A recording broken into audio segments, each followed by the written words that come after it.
forget that we have a quiz after this. Cause I did. I kind of forgot. It's kind of evil of them to make us have a quiz right when we get back from break.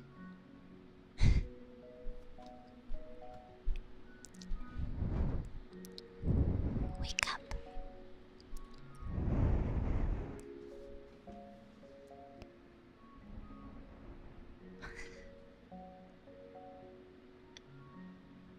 We have to study.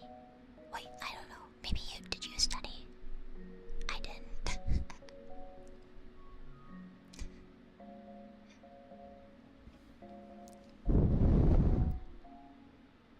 Maybe did you wanna? Maybe we could study together. You didn't study either. I don't know anything about this. I know nothing about the Roman Empire. It's really unfair. I feel like the Roman Empire should have been like a really long class, but instead, it's like we just got back and we have a quiz. Are they setting us up to fail?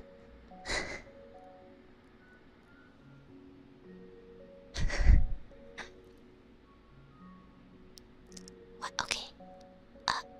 Since it's a free study block, why don't we cram all of Roman Empire history in one sitting? How about that? I can help you. I could even read to you, if that's better. Since you're so sleepy, anyways. You don't even want to wake up.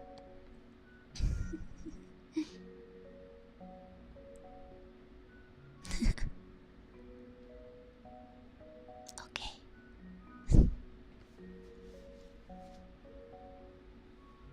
That sounds nice. Okay.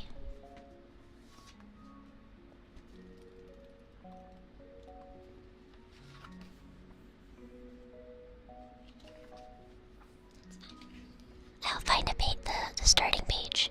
These textbooks are so long.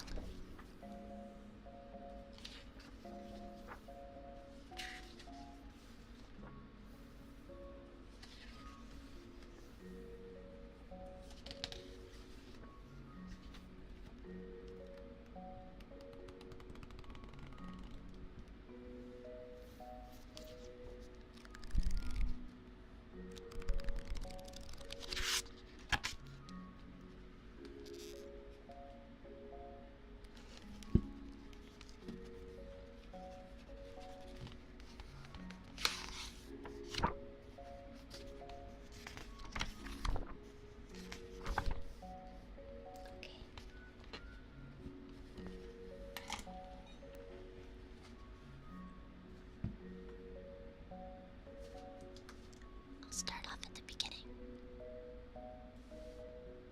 The Roman Empire ruled the Mediterranean and much of Europe, Western Asia, and North Africa. The Romans conquered most of this during the Republic, and it was ruled by emperors following Octavian's assumption of the effective sole rule in 27 BC. The Western Empire collapsed in 476 AD, but the Eastern Empire lasted to the fall of Constantinople in 1453. Are you gonna remember that? 'Cause I won't.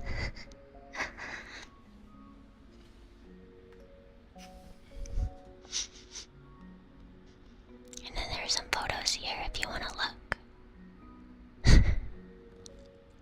You'll try.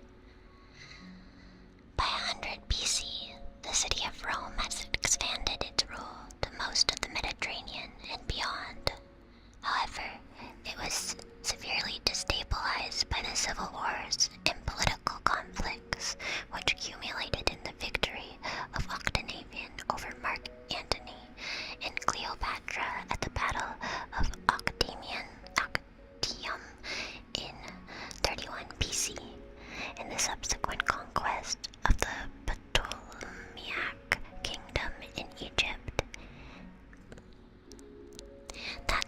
That was like at least like 10 years ago. That was like at least like probably longer than 10 years, maybe even like 15 years ago.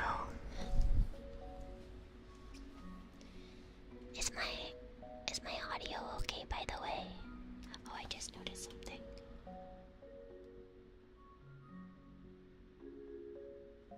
Hopefully that helps. I noticed one side was louder than the other.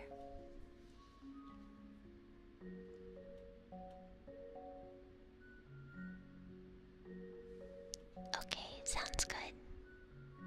Sounds good.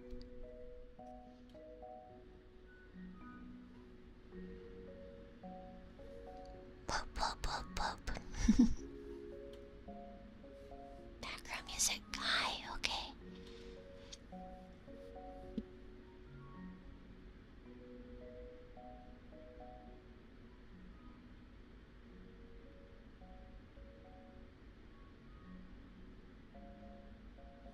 Better. Yeah. Okay. I think I fixed the volume issue a little bit. I think I fixed it.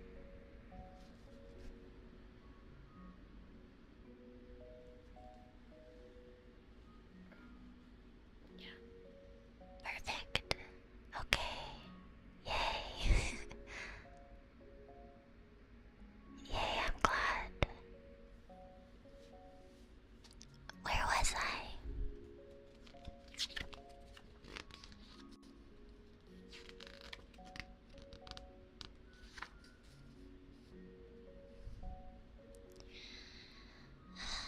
Okay.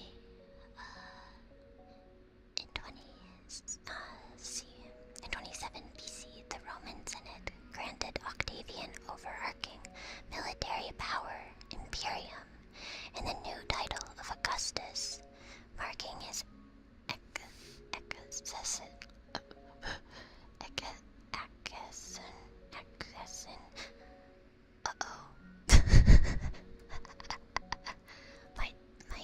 my reading disability is showing. As the first Roman emperor, the vast Roman territories were organized into senatorial provinces and governed by proconsuls who were appointed by lot annually in imperial provinces, which belonged to the emperor but were governed by legates. Ascension. I'm so stupid. Thank you. Thank you. I'm stupid.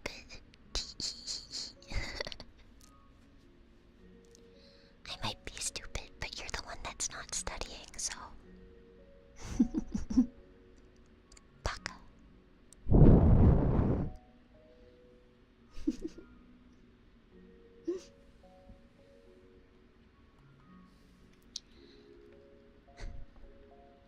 The first 2 centuries of the empire saw a period of unprecedented stability and prosperity, known as the Pax Romana, late Roman peace. Rome reached its greatest territorial extent under Trajan, but a period of increasing trouble and decline began under Commodus. Hi, Alias. Alias, yes. No. Alias, yes. No. Alias.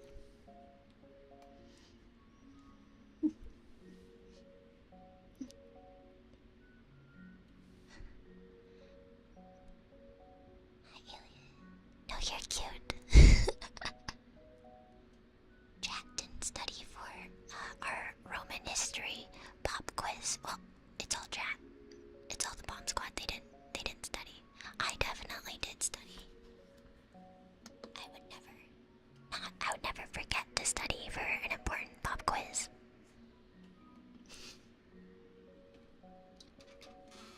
Sorry,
Romans just overtaking in like 2 generations even, yeah.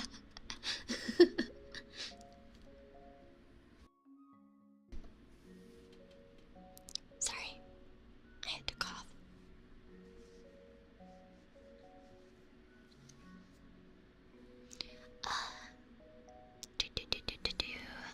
The Gaelic and the Palmyrian empires broke away from the state, and a series of short-lived emperors led the empire, which later reunified under Aurelian. Aurelian. That's like a League of Legends reference. That's like League of Legends.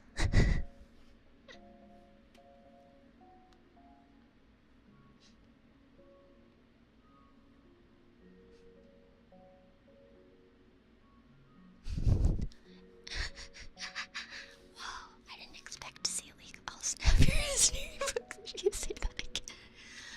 I'm sorry, okay? I learn best from association, okay? I'll remember things better if I associate it with things I already know. Now you guys will also remember Aurelian because it makes you mad. I'm just helping you for the quiz.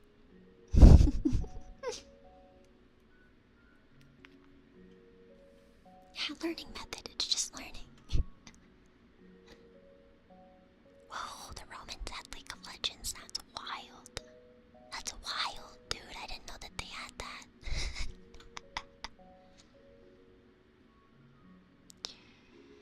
The Civil War ended with the victory of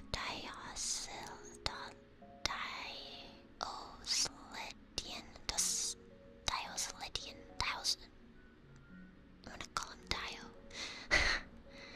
who set up 2 different imperial courts in Greek East and Latin West.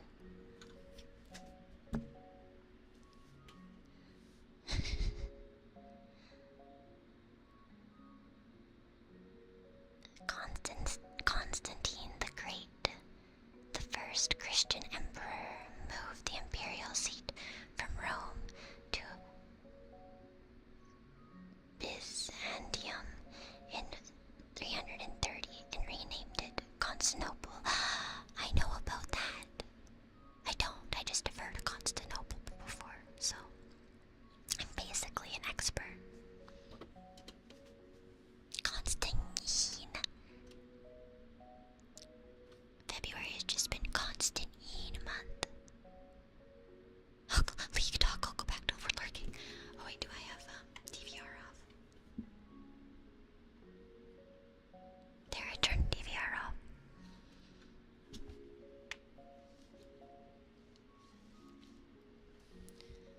The migration period involving a large invasion of the Germanic peoples and by the Huns of Attalia led the decline of the Western Roman Empire.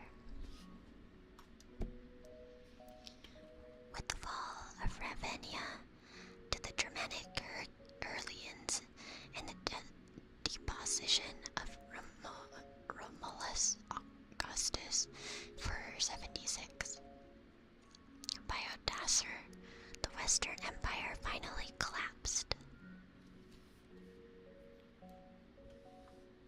The Byzantine Eastern Roman Empire survived for another millennia, with Constantinople as its sole capital until the city's fall in 1453.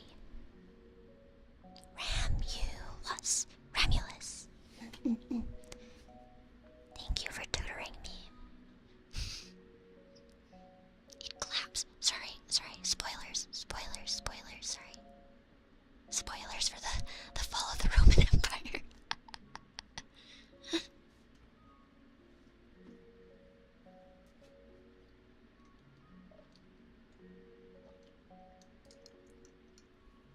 Sorry, I was drinking some water.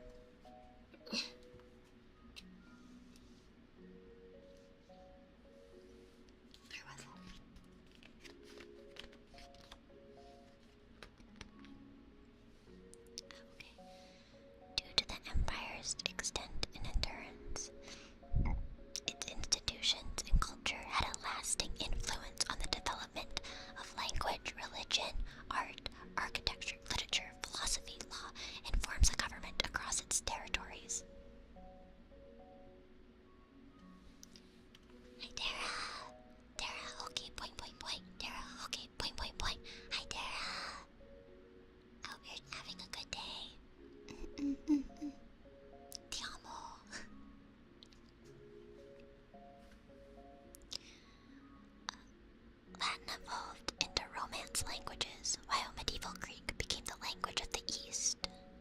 The empire adoption of Christianity resulted in the formation of medieval Christendom.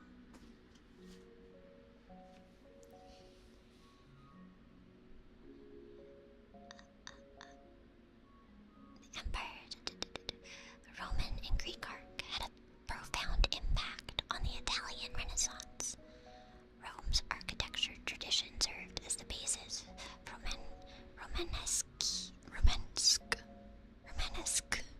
Romanesque, I think. Renaissance and neoclassical architecture influencing Islamic architecture, the rediscovery of classical science and technology, which formed the basic for Islamic science in medieval Europe, contributed to the scientific renaissance and scientific revolution. Many modern legal systems, such as the Napoleonic Code, descend from Roman law.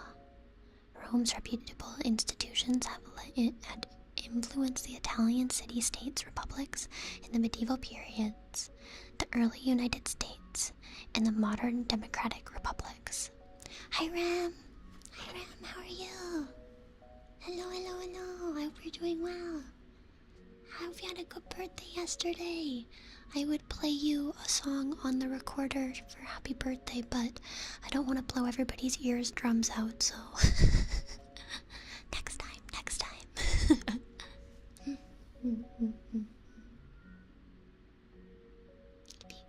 Maybe I don't blame you. You were born to nap, forced to yap.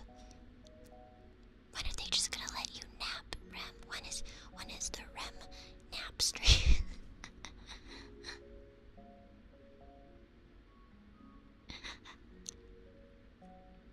Okay, so that was just the intro to the wiki page. That wasn't even like the sections. So now we're gonna go into history. So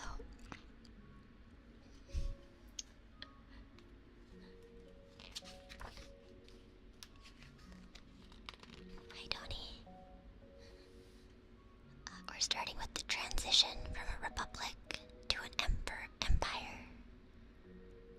Rome had begun expanding shortly after the founding of the Roman Republic in the 6th century BC, though not outside the Italian peninsula until the 3rd century BC.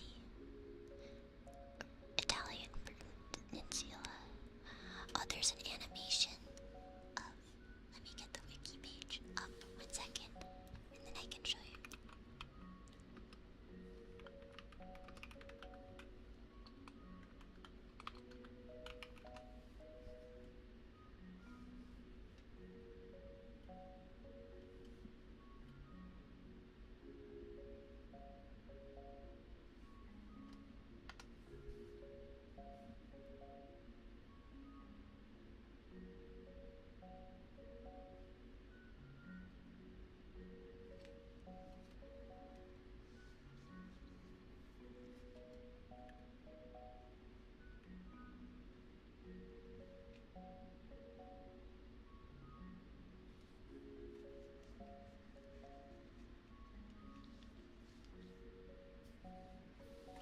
Okay.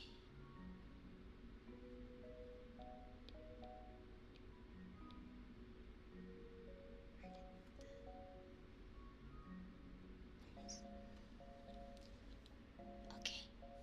Is Europe even real, Boma? I don't know. I've never been there, so I can't confirm. I'm not sure. Okay, so though not outside the Italian peninsula until the 3rd century BC, thus it was an empire, a great power long before it had an emperor.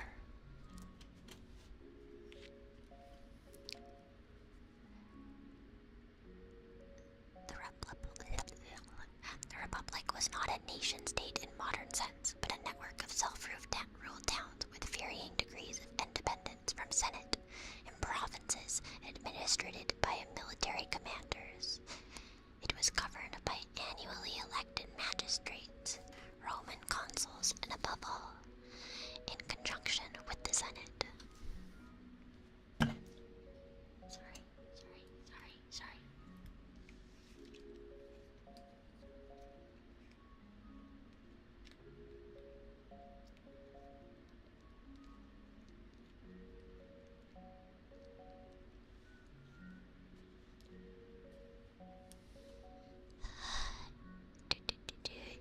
The first century BC was a time of political and military upheaval, which ultimately led to rule by emperors.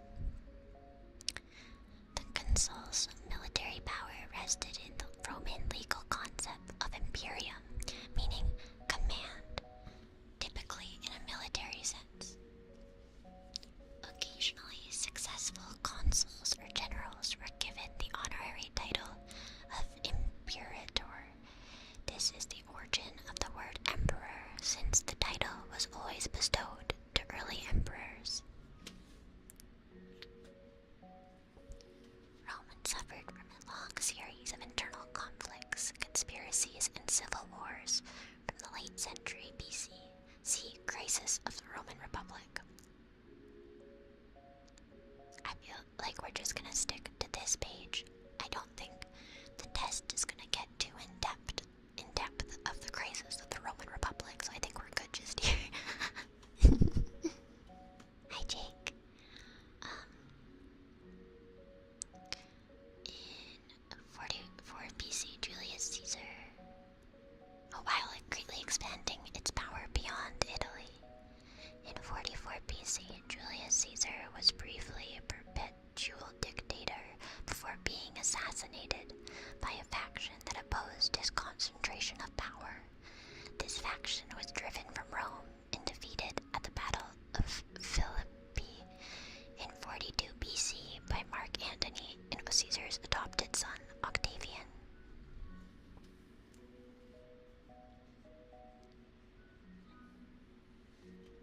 Let's all just stab Caesar. We should all stab Caesar. Fuck Caesar. Let's stab Caesar.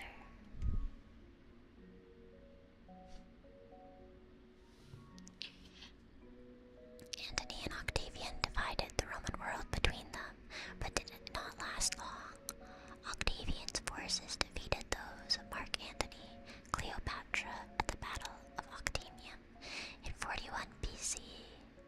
In 27 BC, the Senate gave him the title Augustus, venerated, and made him Principes foremost the imperium, thus beginning the Principate, the first epoch of the Roman imperial history.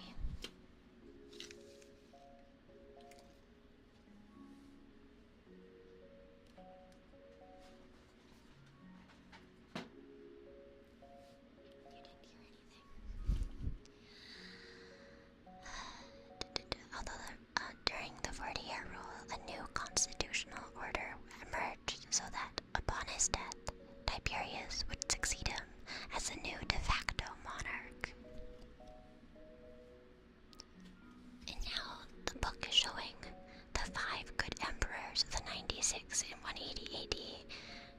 It's like photos of their faces. They're all pretty ugly. I'm just kidding.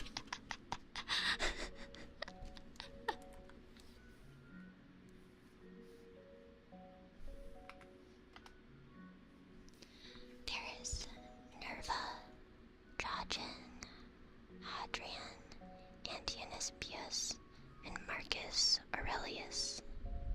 I'm just kidding.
mercilessly, not mercifully.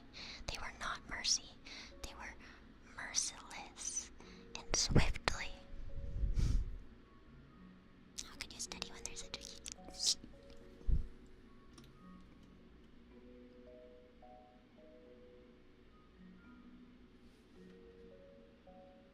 But you're gonna fail the class if you don't study, Buzz. You're gonna fail, and then they're gonna kick you out of school. And you know how much money it is to go here? It's a lot of money.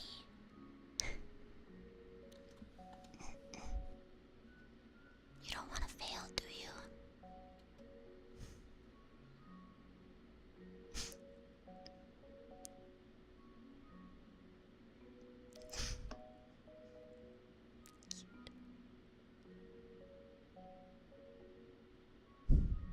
Wasted what? What did I waste?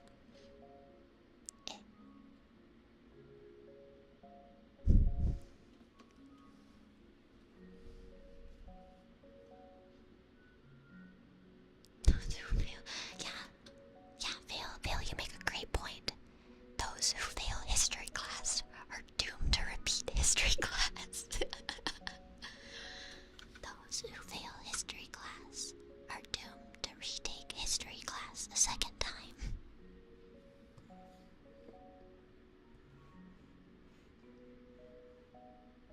Get to spend time with me.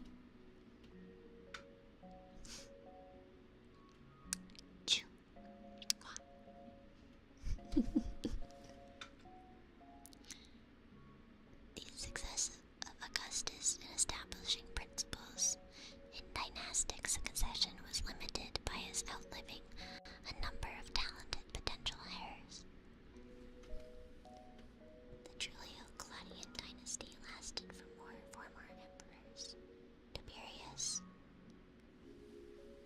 Caligula, Claudius, and Nero, before it yielded in 69 AD. Funny number. The strife-torn year of the four emperors, which Vespasian emerged as the victor. Vespasian became the founder of the brief Flavian dynasty, followed by Nerva-Anton dynasty, which produced the five good emperors: Nerva, Trajan,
In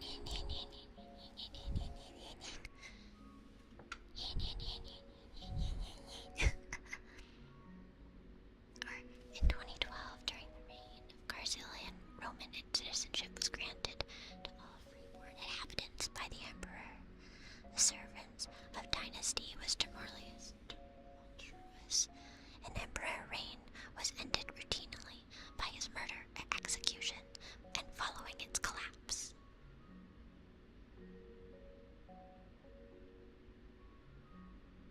Like that.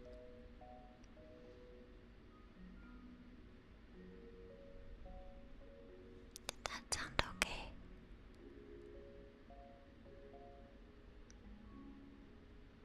Yay. Okay.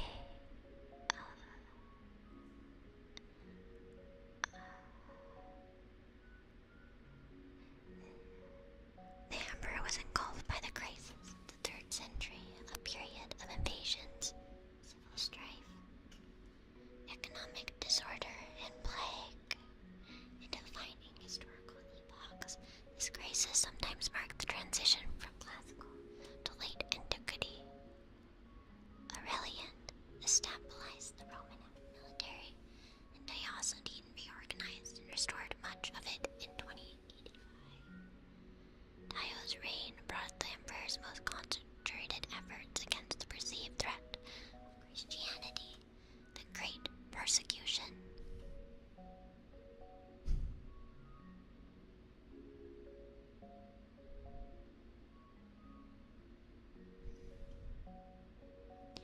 Diocletian divided the emperor into 4 regions, each ruled by separate tetrarchs, confident that he fixed the disorder plaguing Rome. He abdicated along with his co-emperor, but tetrarchy collapsed shortly after. Thank God, because I could not say the name of it. Thank God it collapsed. Thank you for giving me tips. I don't know what I'm doing, so I appreciate it. Thank you, Greg. I appreciate it. Order was eventually restored by Constantine the Great, who became the first emperor to convert to Christianity and who established Constantinople as the new capital of the Eastern Empire. During the decades of Constantine and Valentine dynasties, the empire was divided along a west and east axis with the dual powers in Constantinople and Rome. Julian, who was under the influence. Where was I? Under the influence of his advisor Mardonius, attempted to restore classical Roman and Hellenistic religion, only briefly interrupted by the succession of Christian Emperor Theodosius I, the last emperor to rule over both and east, died in 3095 after making Christianity the state religion. I'm glad, thank you.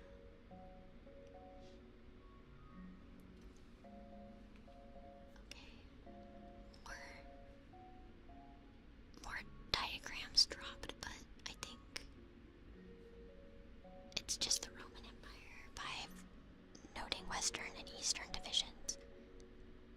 Yeah.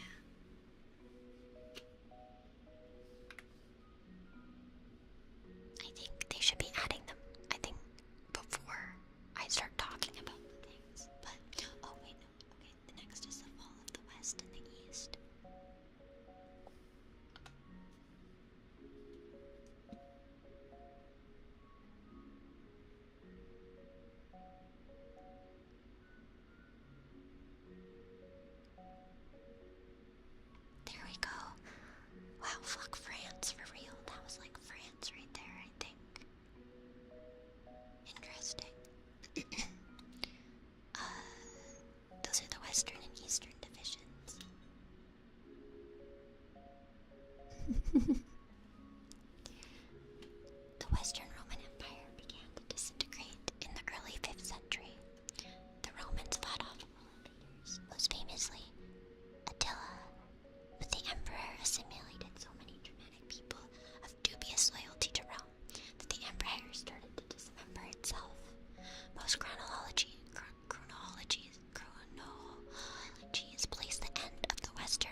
Thus, Augustus was forced to abdicate to German warlord Odoacer. Odoacer ended the Western Empire by declaring Zeno sole empire, placing himself as Zeno's nominal subordinate. In reality, Italy was ruled by Odoacer alone. The Eastern Roman empires, called Byzantine Empire by later historians, continued until the reign of Constantine. I don't know how to read Roman numerals.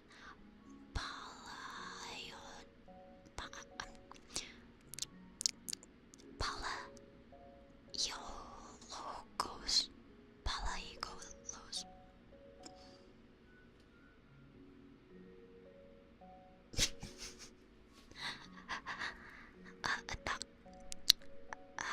The last Roman emperor, he died in battle in 1453 against Mayhem II and his Ottoman forces during the siege of Constantinople. Thank God he died. I could not say his name.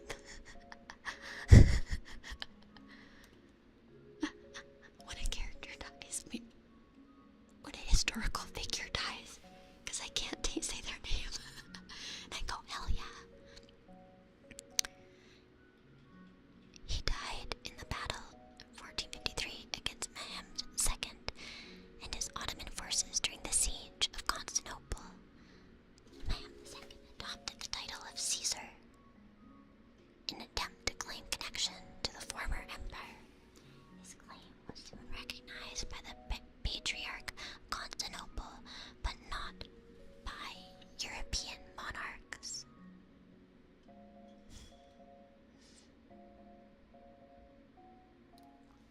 Next.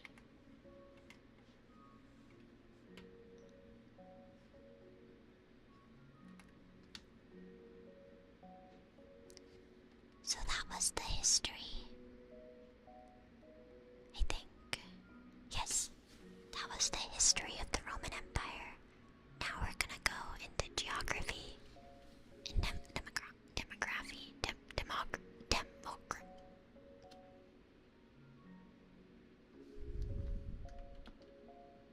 I am messing up words that I know how to say right now.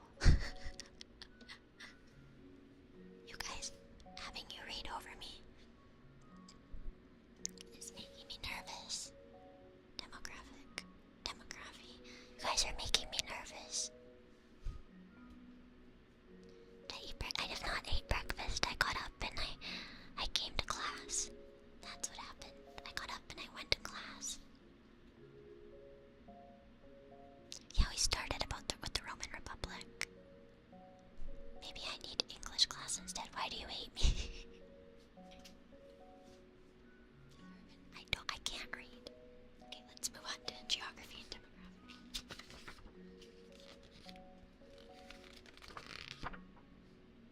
POV. You're dyslexic and stupid. Heen reads you. The Roman Empire.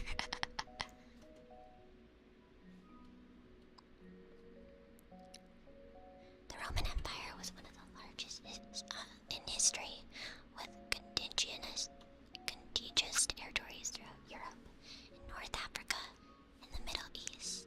The Latin phrase Imperium Sine Empire without end, expressed the ideology that neither time nor space limited the empire. In Virgil's Aeneid's, a limitless empire is said to be granted by Romans by Jupiter. His claim of universal dominion was renewed when the empire came under Christian rule in 4th century. In addition to annexing large regions, Romans directly altered their geography, for example, cutting down entire forests.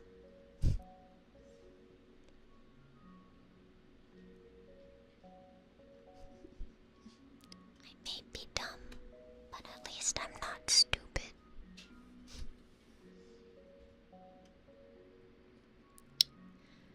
Roman expansion was mostly accomplished under Republic, though parts of the northern Europe were conquered in the 1st century when Roman control in Europe, Africa, Asia was strengthened.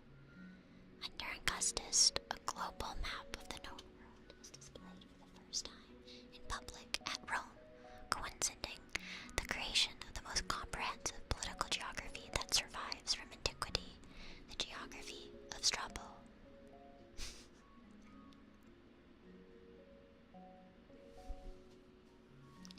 When Augustus died, the accounts of his achievement prominently featured the geography cataloging of the empire.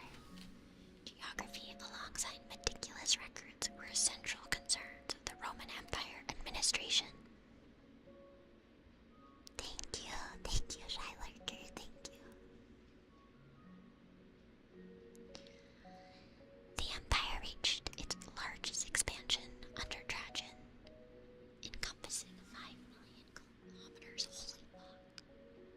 The traditional population, estimated of 55-60 million inhabitants, accounted for between 1/6 and 1/4 of the world's total population, and made it the most populous unified political entity in the West until the mid-19th century. Recent geography studies have argued for the population peak from 70 million to more than 100 million. Each of the 3 largest cities in the empire, Rome, Alexandria, Antioch, was almost twice the size of any European city at the beginning of the 17th century.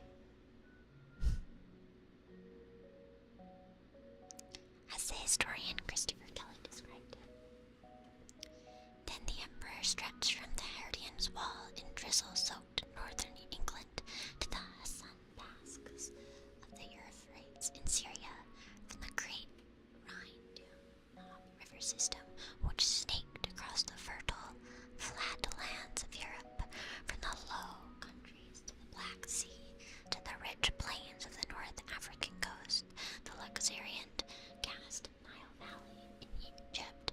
The empire completely circled the Mediterranean, referred to by its conquerors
spread of Christianity and reflects its role as the lingua franca of Mediterranean during the time of the Empire. Following Dio reform in the 3rd century CE, there was a decline in knowledge of Greek in the West. Spoken Latin was later fragmented into inscriptions of Romance languages in the 7th century CE following the collapse of the Empire's West.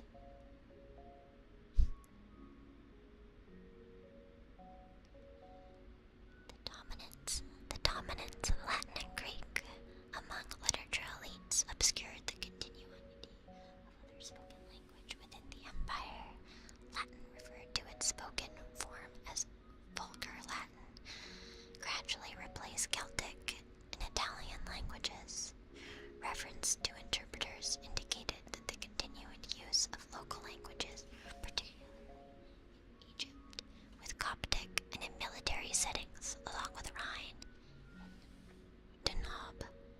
Roman jurists also show a concern for local languages, such as Punic, Gaulish, and Aramaic, in assuring the correct understanding of laws and oaths.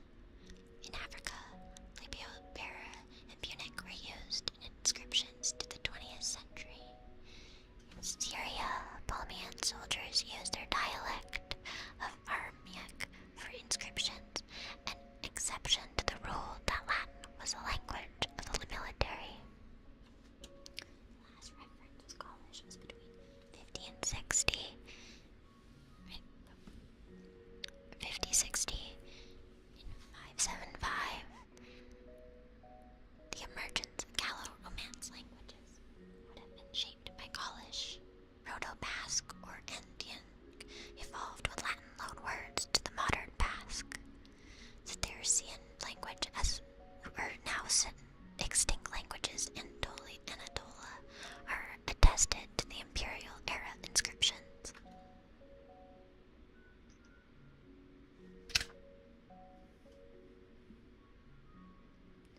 I don't know much about Rome beside Nero's reign. I know about Nero's reign a lot too, because he was supposed to be like the worst emperor, but other than that, I don't really know much about Rome, which is why we have to study for the test today.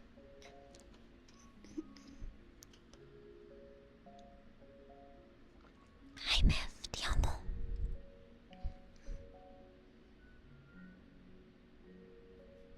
Roma to fu construido in India.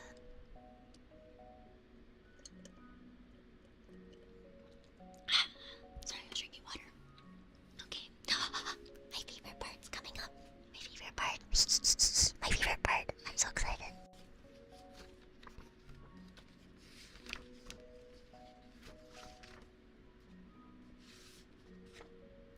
We're going to be talking about society now.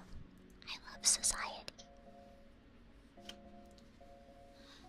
Good luck, Rainbow. I'm so excited. Okay. Okay. We live in a society. The Empire was remarkably multicultural, with astonishing cohesive capacity to create shared identity while encompassing diverse people. Public monuments and communal spaces open to all, such as forums, racetracks, paths, help foster a sense of Romanness. Roman society had multiple overlapping societal social hierarchies. The civil war preceding Augustus caused upheaval, but did not affect the immediate redistribution of wealth and social power. From the perspective of lower classes, a peak was merely added to the social pyramid. Personal relationships, patronage, friendship, family, marriage continued to influence politics. By the time of Nero, however, it was not unusual to find a former slave who was richer than a freeborn citizen, or an equestrian who exercised greater power than a senator. The blurring of the republic's more rigid and an increase in social mobility, both upward and downward, to a greater extent than all other documented ancient societies. Women, freedmen, slaves had opportunities to profit and exercise influence in ways previously less available to them.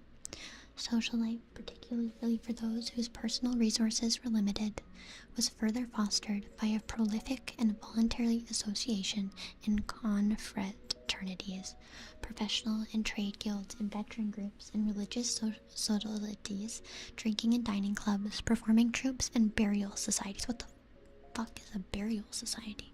Burial societies have benefit from these historical existed in England. Providing by voluntarily subscription for the funeral expenses.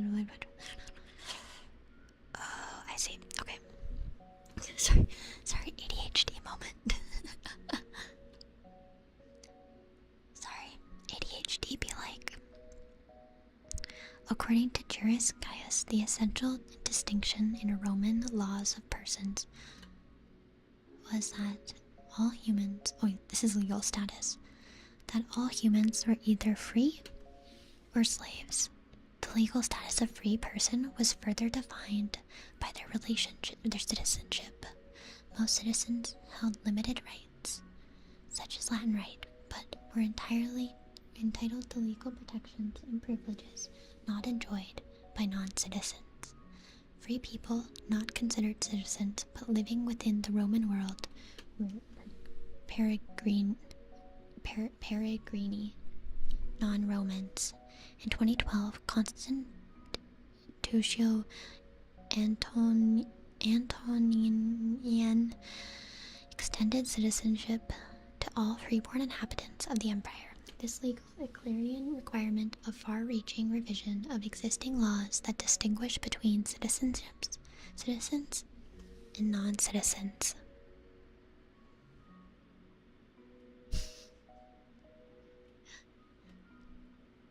Now, one second.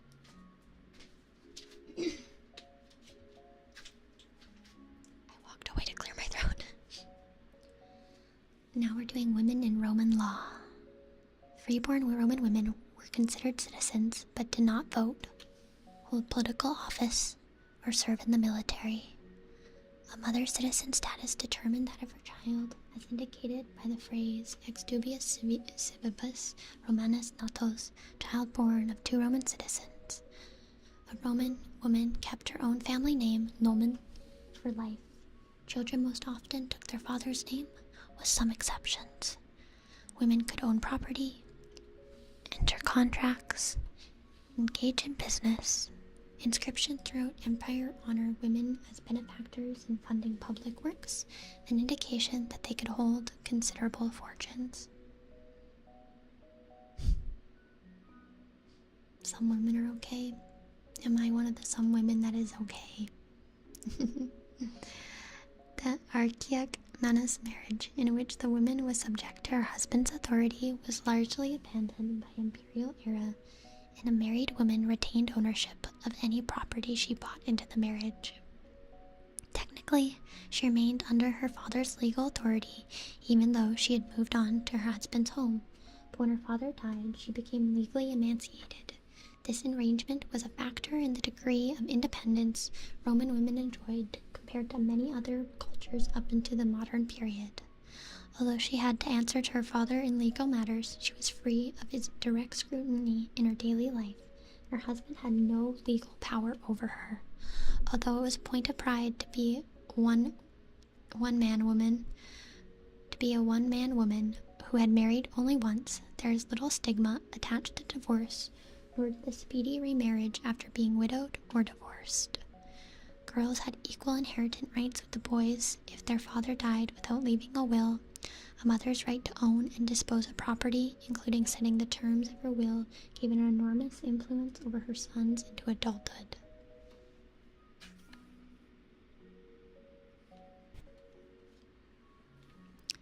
As part of the Equestrian program to restore traditional morality and social order, moral legislation attempted to regulate conduct and a means of promoting family values.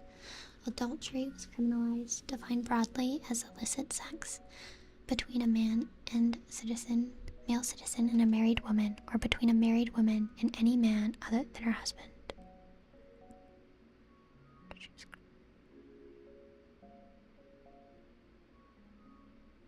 That is, a double standard was placed that a married woman could only have sex with her husband, but a married man did not commit adultery if he had sex with a prostitute or a person of marginalized status.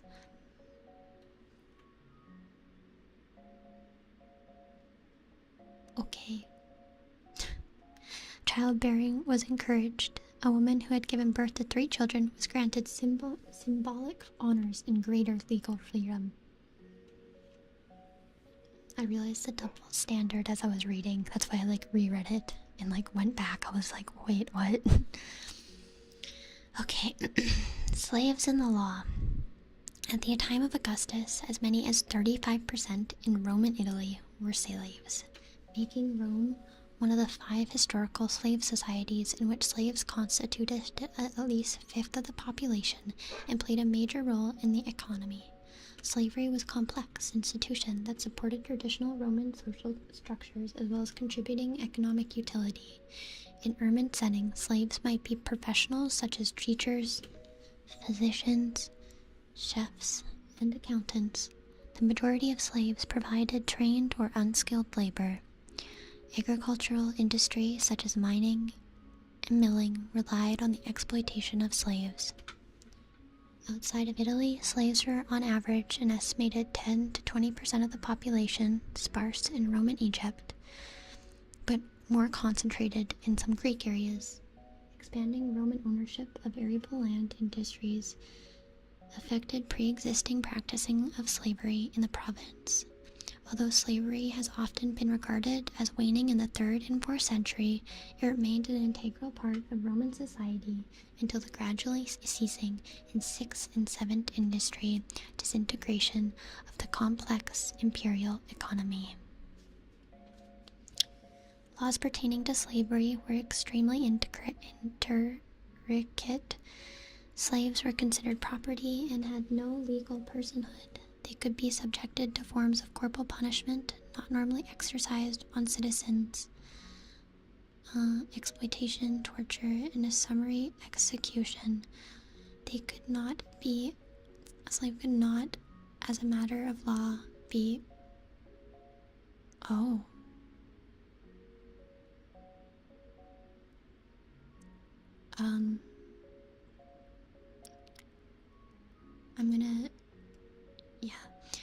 Slaves had no right to form a legal marriage called concubine, but their unions were sometimes recognized. Technically, a slave could not own property.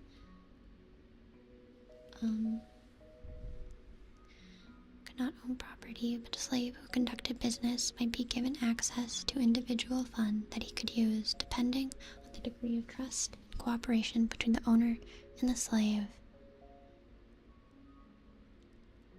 Within a household or workplace, a hierarchy of slaves might exist, with one slave acting as a master of others.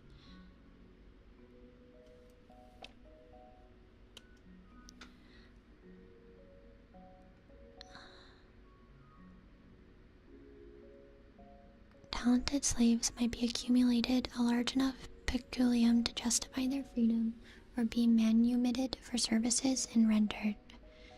Manumission had become frequently enough that in the 2nd BC, a law limited the number of slaves an owner was allowed to free in his will. Following the civil wars of the Republic, legislation under Augustus and his successors shows a driving concern for controlling the threats of rebellion through limiting the size of work groups and for hunting down fugitive slaves. Over time, slaves gained increased legal protections, including the right to file complaints against their masters. A bill of sale might contain a clause stipulating that a slave could not be employed for prostitution, as prostitutes in ancient Rome were often slaves. The burgeoning trade in eunuchs in the late 1st century prompted legislation that prohibited castration of slaves against his will for lust or gain. Roman slaves was not based on race. Generally, slaves in Italy were indigenous Italians, with a minority of foreigners, including both slaves and freedmen. An estimated of 5% of total in capital at its peak, where a number was largest, foreign slaves had a higher mortality rate and lower birth rates than natives, and were sometimes even subjected to mass expulsions.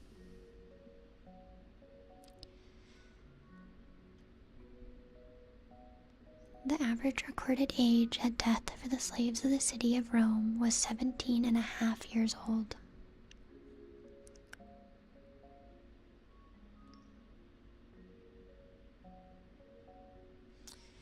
During the period of Republic expansion, when slavery had become pervasive, the war capitals were the main source of slaves. The range of ethnicity among slaves to some extent reflected the armies of Rome defeated in war, and the conquest of Greece brought a number of skilled, educated slaves. Slaves were also traded in markets, sometimes sold by pirates. Infant abandonment and enslavement among the poor were other sources. Renee, by contrast, were homegrown slaves born to female slaves within the household, estate, or farm. Although they had no special legal status, an owner who mistreated or failed to care for his vernay faced social disapproval, and they were considered part of the family households, in some cases actually be the children of free males in this society.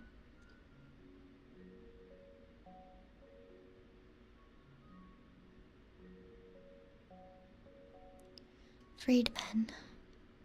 Rome differed from Greek city-states in allowing freed slaves to become citizens. Any future children of freedmen were born free with full rights of citizenship.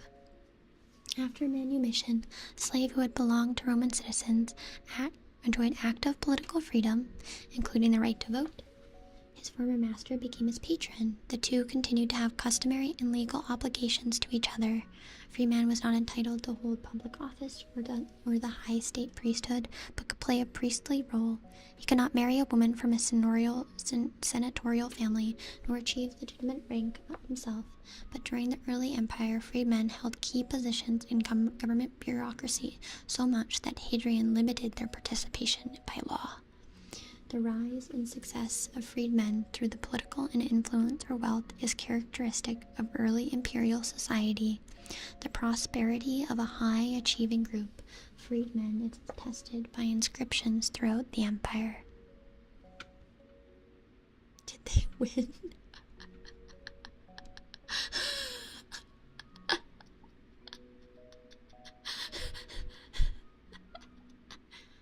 Damn. Did the freedmen win? I mean, technically, they did, because Rome fell. So, in a sense, yeah, they did win. The freedmen and the slaves did win. Rome fell, so... if you want to look at it like that.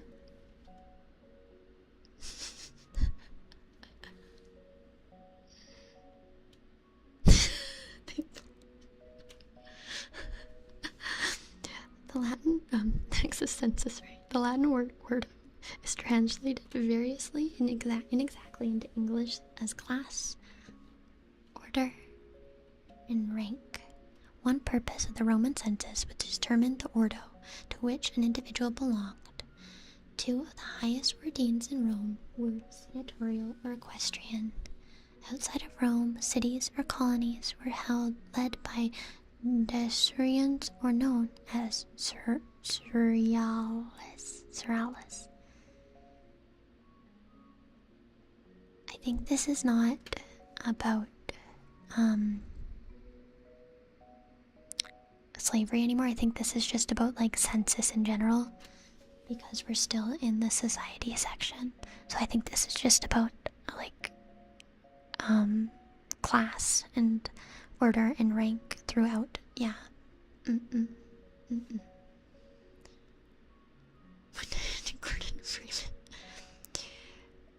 Two of the highest ordenes in Rome were the senatorial and I already read that. Senator was not itself an elected official in ancient Rome. An individual gained admission to the Senate after where he had been elected to and served at least one term as an executive magistrate. A senator also had to meet a minimum property requirement of 1 million sestertii. Not all men who qualified for ordo senatorius chose to take a seat, which required legal domicile at Rome. Emperors often filled vacancies in the 600-member body appointment. A senator's son belonged to Ordo Centurius, but he had to qualify on his own merits for admission to the Senate. A senator could be removed for violating moral standards. Oh guys, it's your boy. Your boy's being mentioned. In the time of Nero, senators were still primarily from Italy, with some from the Iberian Peninsula and southern France. Men from Greek-speaking countries and provinces of the east began to be added under Vespasian. The first senator from easternmost provinces, Cappadocia, was admitted under Marcus Aurelius. By the Severan dynasty, Italians made up less than half of the Senate. During the 3rd century, domicile at Rome became impractical, and inscriptions attest to the senators who were active in politics and munificent homeland. It's Nero, it's your boy. Didn't Nero, if I'm not mistaken, I listened to this recently, didn't Nero kill his wife and then dress a random person who might have looked like his wife up as his wife and made him pretend that he was his wife and that his wife never died? Am I insane for remembering that fact? Yes. Yeah, okay. He killed his wife and then castrated Caligula. You thought that? Oh my god, it's Caesar. It's the Caesar.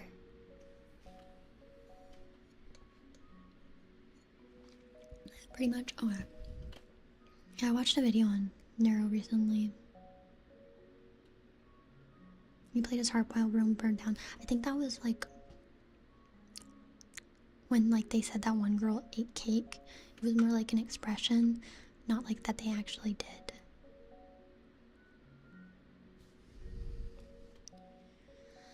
Okay, where was I? Senators were the traditional governing class who rose through curious honorium, the political career track, but equestrians often possess greater wealth and political power. Membership in the equestrian order was based on property.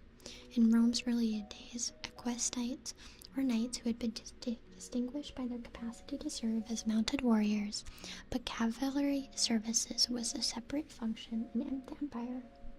Census evaluating of the 400,000 sesterces in the 3 generations of free birth qualified a man as an equestrian. The census of 28 BC uncovered a large number of men who qualified. In the 14 AD, 1,000 equestrians were registered at Cadiz and Padua alone. Nero was fruity. Equestrians rose through a military career track to become highly placed prefects and procurators within the imperial administration. The rise of provincial men to the senatorial and equestrian orders is an aspect of social mobility in the early empire. Roman aristocracy was based on competition. And unlike later European nobility, a Roman family could not maintain its position merely through hereditary succession or having title to the land. Admission to the higher audience brought distinction and privilege, but also responsibilities. And in antiquity, a city depending on its leading citizens to fund public works, events, and services. Maintaining one's rank required massive personal expenditures. Caesareans were so vital for the functioning of cities that in later empire, as the ranks of the town council became depleted, those who had risen to the Senate were often encouraged to return to their hometowns in an effort to sustain civil life. In the later empire, the dignitas that attended in senatorial or equestrian rank was refined further with a title such as vir illustris. The appellation of clarismus was later used to designate the dignitas of certain senators and their immediate family, including women. Grades of equestrian status proliferated. Now there's a photo of a man being attacked by a leopard in an arena. You see, because I don't see, I think I'm gonna fail that part of the quiz. I think I blanked out. I heard narrow, and then that was it. That goes hard.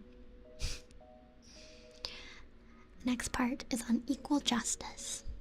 As the Republic principles of citizens' equality under law faded, symbolic and social privileges of the upper class led to an informal division of Roman society and those who acquired greater honor in humbler folks. In general, greater honor is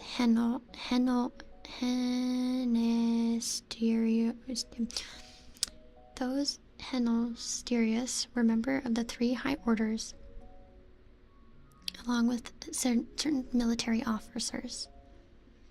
The granting of universal citizenship in 212 seems to have increased the competitive urge among the upper class to have their superiority affirmed, particularly within the justice system.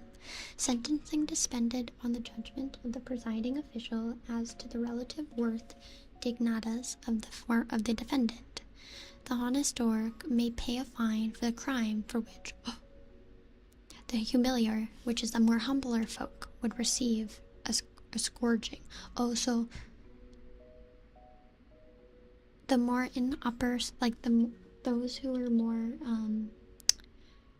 had more honor or were like more upper class, would be paid a fine, while those who were more humbler folks would receive a scourging, so like being whipped.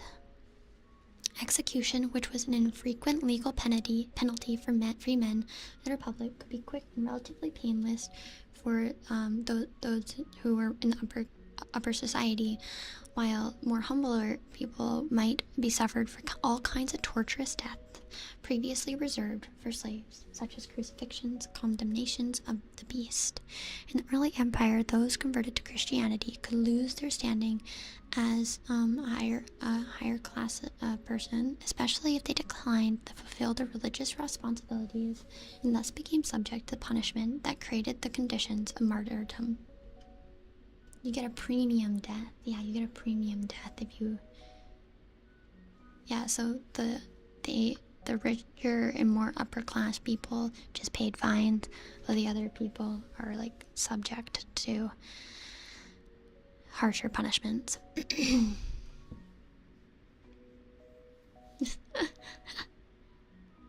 Okay.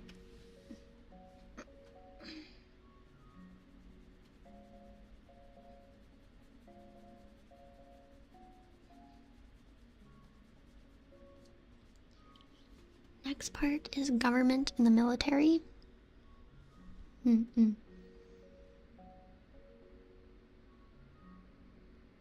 scrolled down to see how long it was, and it's pretty long.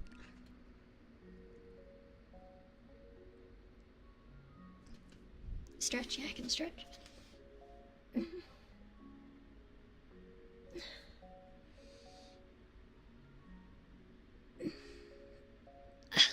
Okay. Thank you. Okay, let's go.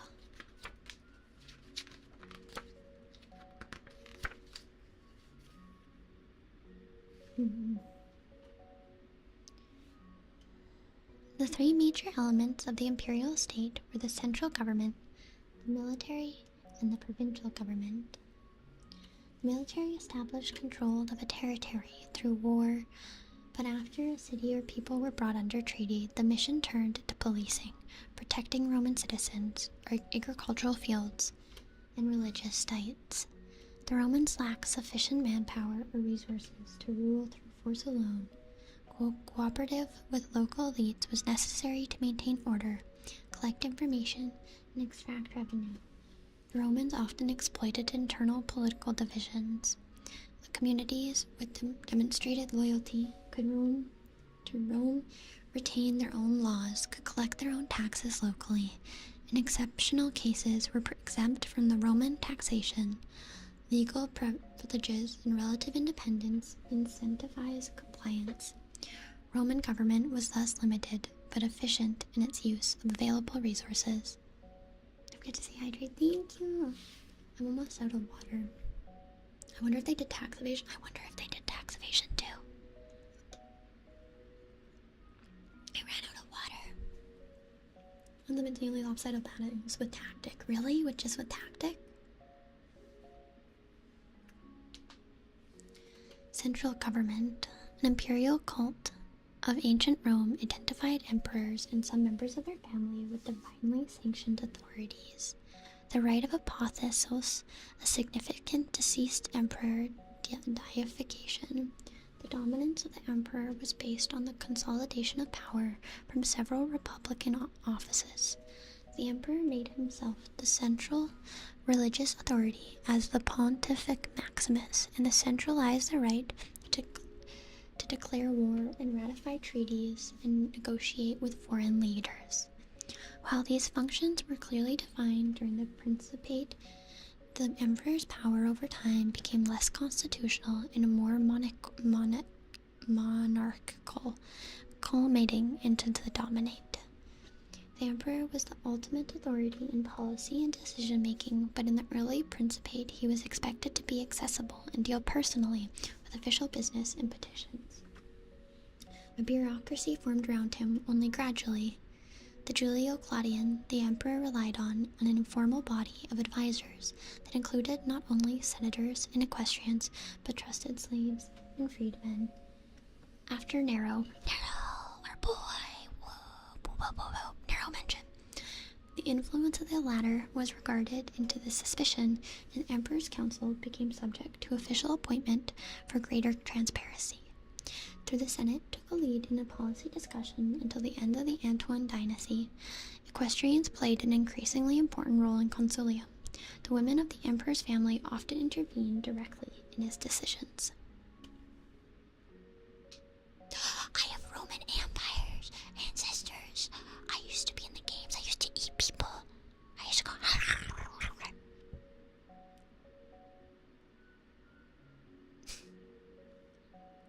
used to tear them apart limb by limb.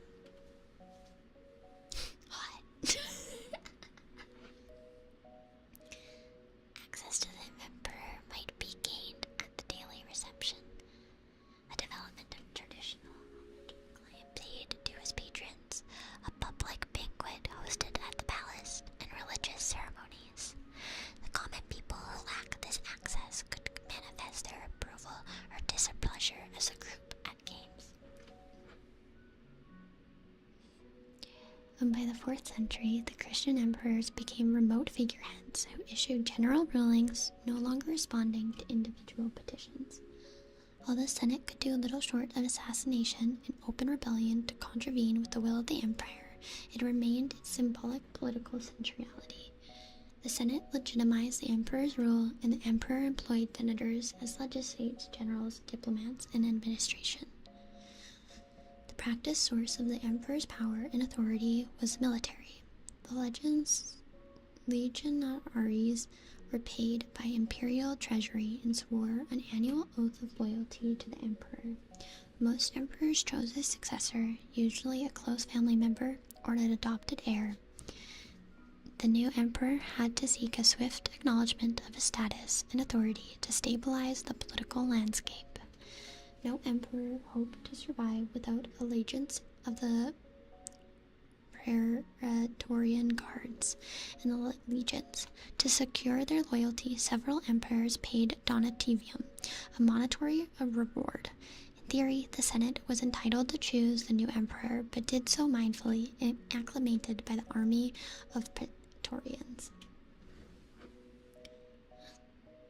Any family recipes? I have a really good recipe that involves your spleen if you want to give it to me, and I can make it for you guys. We're hoarding the guards. Let's go, Paul. Now we're going into the military. Hell yeah. After the Punic Wars, the Roman Empire comprised professional soldiers who volunteered for 20 years of active duty. 5 as reserves. The transition to a professional military began during the late Republic and one of the many profound shifts away from republicanism, under which an army of conscript citizens defended the homeland against a specific threat. The Romans expanded their war machine by organizing the communities that they conquered in Italy to a system that they generated huge reservoirs of manpower for their army.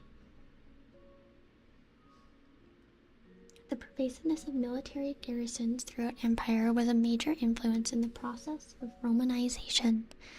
The primary mission of the military of the early empire was to preserve the Pax Romana. 3 major divisions of military were the garrison at Rome, comprising the Praetorial Guard, cohort Abrania, and the Vigils, who functioned as the police and the firefighters. The army comprising the Roman legions, the auxiliaries provided by the province, and the navy. Through these military reforms, which included consolidating or banding units of questionable loyalty, Augustus regularized the legion. A legion was organized into 10 cohorts, each of which comprised 6 centuries, with a central further made up of 10 squads. The exact size of the Imperial Legion, which was likely determined by logistic, has been estimated to range from 4,800 to 5,280. After the Germanic tribes wiped out 3 legions in the Battle of Teutoburg Forest in 9 AD, the number of legions was increased from 25 to around 30. The army had 300,000 soldiers in the first century and 400,000 in the second, significantly smaller than the collective armed forces of the conquest territories. No more than 2% of adult males living in the empire served in the imperial army.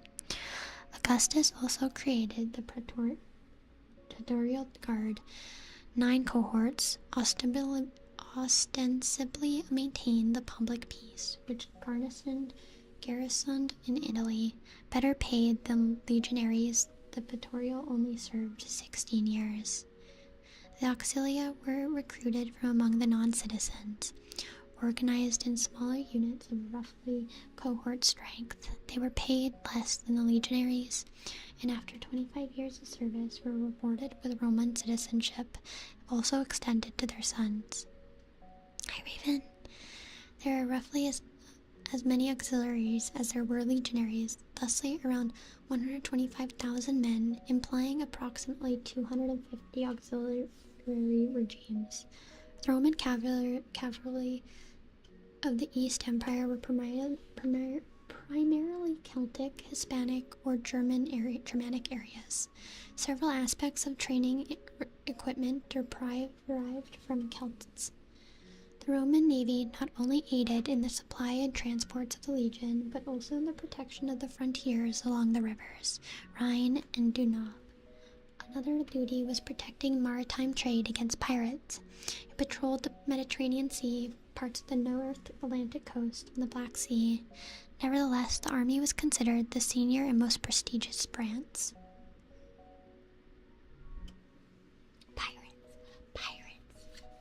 Pirates, yo ho ho, and a bottle of rum. Yo ho ho.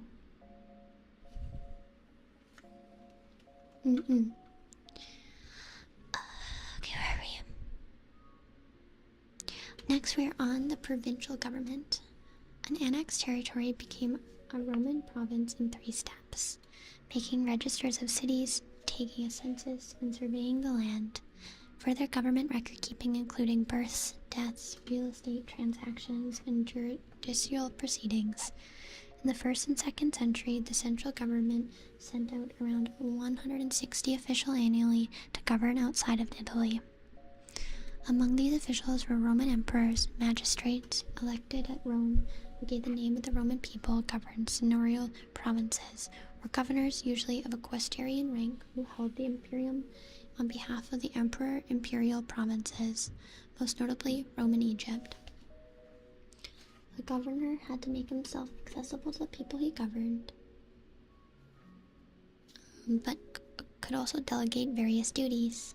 His staff, however, was minimal. His office attendants, including lictors, heralds, messengers, scribes, bodyguards, legislates, both civil and military, usually of equestrian ranks, and friends who accompanied him unofficially. I wonder how many of these records survive today. I also wonder, where do they get all these information from? I bet quite a few of them still exist, but I still wonder. Other officials were appointed at the supervision in government finances. Separating fiscal responsibility from justice administration was reformed to the imperial area to avoid provincial governments and tax farmers exploiting local population for personal gain. Equestrian procurators, whose authority was to originally extrajudicial and extra-constitutional, managed both state-owned property and the property of the emperor. Because Roman government officials were a few, and a provincial who needed help with legal disputes or criminal cases might seek out any Roman perceived to have some official capacity. In High Emperor, Italy was legally distinguished from the provinces and enjoyed some tax benefits, but under the Emperor Dio, Italy would become and be treated as another province.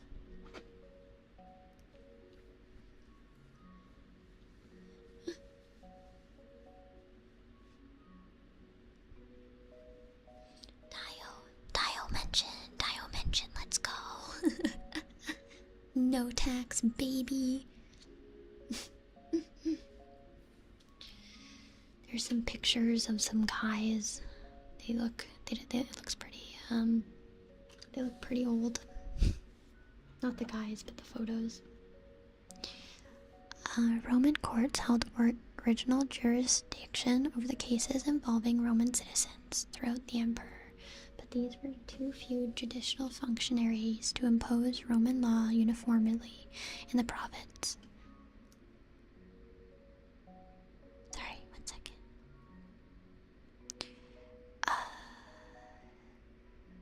Where was I?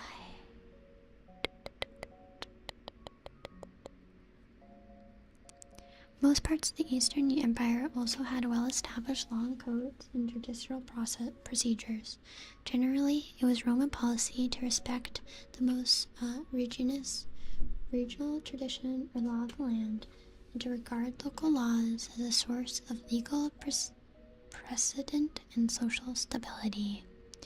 The compatibility of Roman and local laws was sought to reflect the underlying ius gentium, the laws of nations, or international law, regarded as common and customary. If provincial law conflicted with Roman law or custom, Roman courts heard appeals. The emperor held final decision-making authorities. In the West, law had been administered on a highly local or tribal basis. And private property rights may have been a novelty of the Roman era, particularly among Celts. Roman law facilitated the acquisition of wealth by pro-Roman elites. The extension of universal citizenship to all free inhabitants of the empire in 212 required the uniform application of Roman law, replacing local law codes that had applied to non-citizens.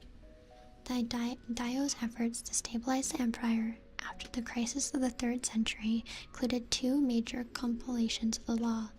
In 4 years, the Code Gregorius and the Code Hieronym to guide provincial administrators in setting consistent legal standards. The pervasiveness of Roman law throughout Western Europe normally influenced the Western legal traditions, reflected by continued use of Latin terminology in modern law. Hola, Joe. Hola. Roman can sound efficient. Well, it depends on what your status is. Because, like, if you're upper status, then you just have to pay a fine. But if you're lower status, you're gonna be sent to me, where I will demolish you and eat you. We're talking about the Roman Empire right now.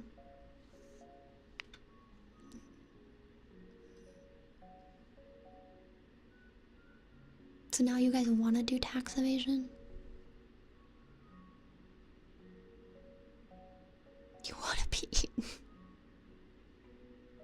I feel like that's like the opposite. You guys shouldn't want to be eaten. You guys should want to not die. Have some self-preservation.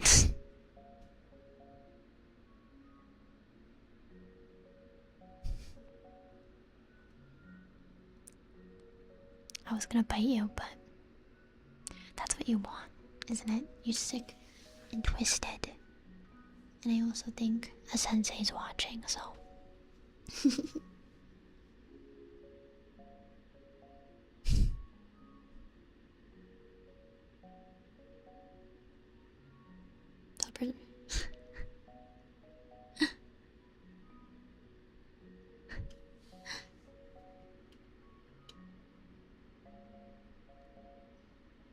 Hi, possible sensei. We're studying. Yeah, so studying. You're studying so much.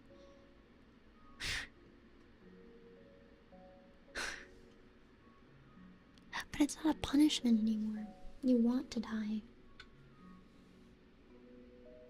Scratch?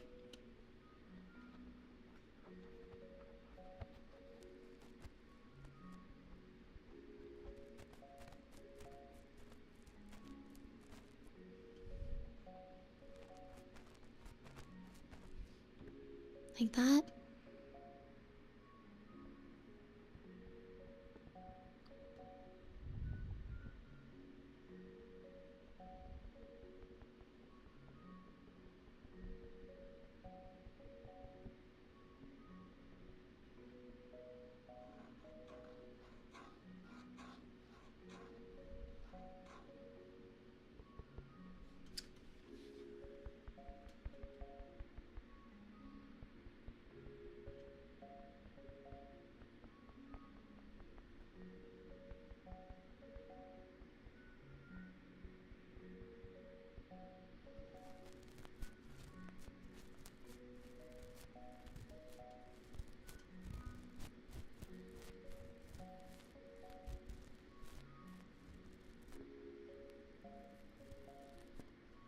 Like that?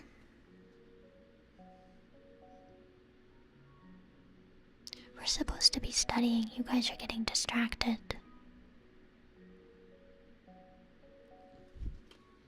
Maybe I should bite you to punish me for getting me distracted.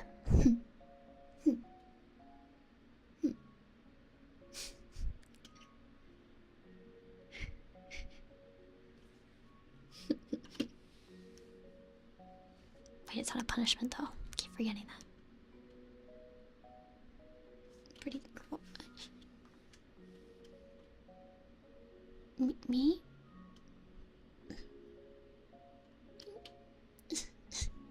Thank you.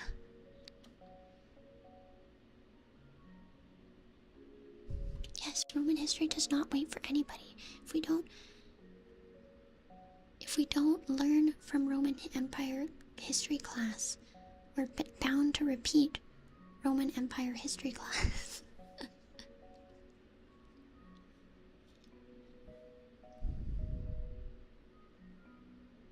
What if my punishment is just ending stream? Is that it? Are you into that? Is that what you're into?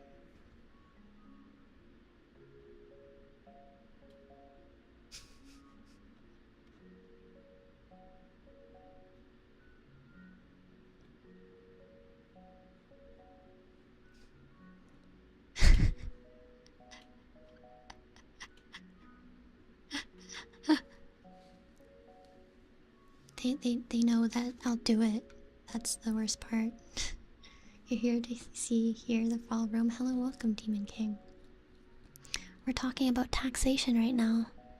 this next section is about taxation, so you guys get to learn more about what you want to, avoid paying. We can learn about what happens when you avoid taxation.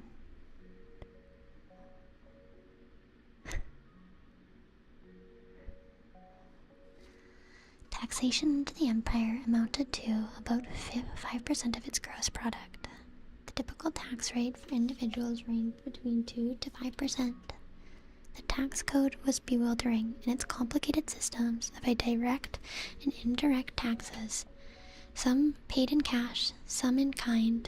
Taxes might be specific to a province or kinds of properties, such as fisheries. They might also just be temporary. Tax collection was justified by the need to maintain the military. Taxpayers sometimes got a refund if the army captured a surplus of booty. Hi,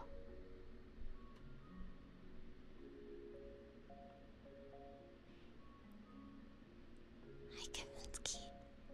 It said booty.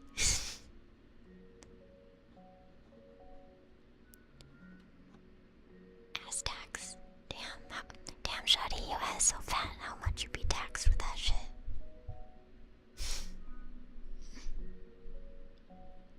Didn't know the Romans were freaky like that.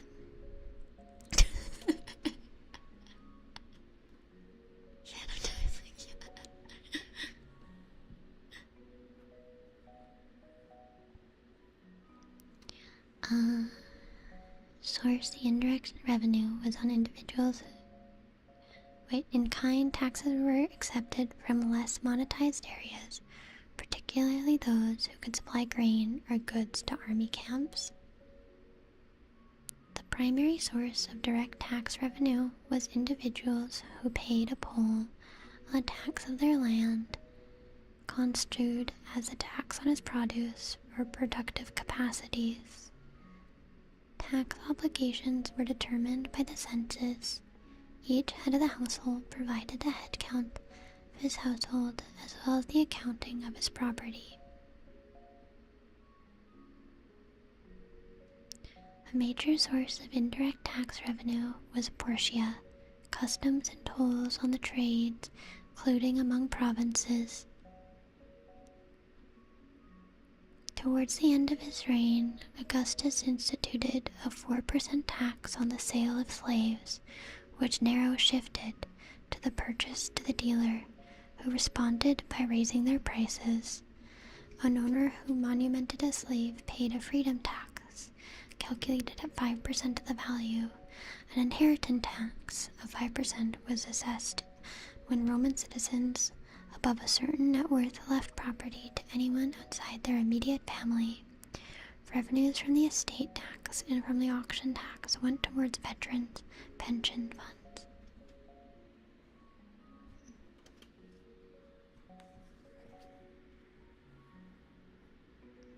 Did you guys hear me playing with your ear?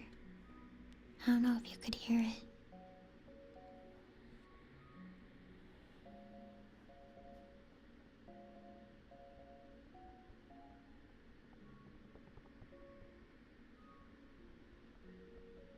Nobody look cute? No, you. You love it when I talk about your pension fund. You love pension funds.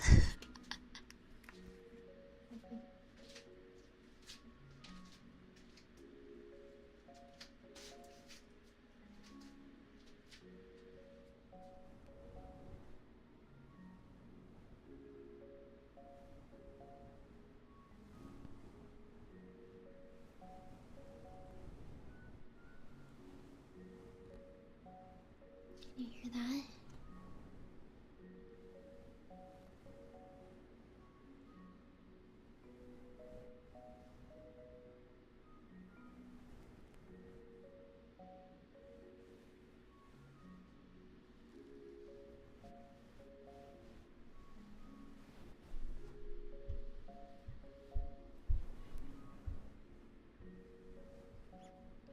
You can hear me playing with your hair?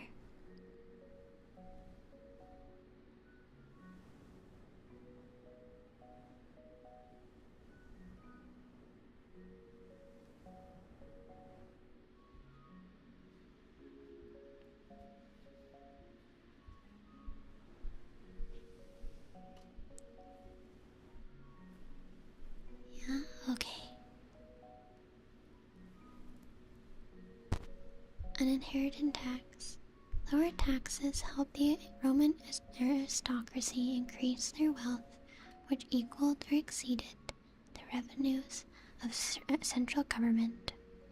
An emperor sometimes replenished its treasury by confiscating the estate of the super-rich, but in the later period, resistance of the wealthy to paying taxes was one factor of contributing to the collapse of the empire.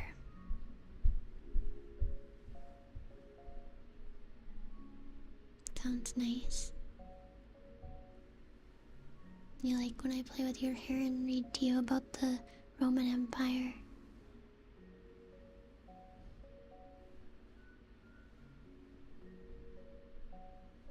Yeah.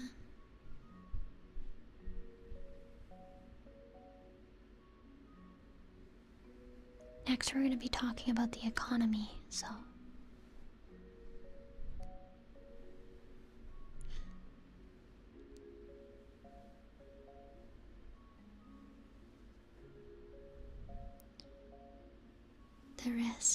The empire is best thought of as a network of regional economies based on a form of a political capitalism in which the state regulated commerce to assure its own revenues. The economic growth, though not comparable to modern economies, was greater than that of most other societies prior to the industrialization.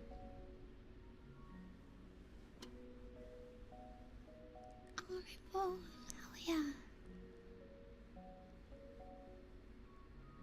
Territorial conquests permitted a large-scale reorganization of land use that resulted in agricultural surplus and specialization, particularly in North Africa.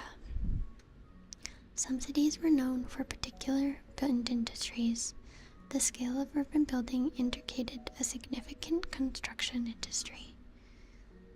Papyri preserved complex accounting methods that suggested elements of economic rationalism.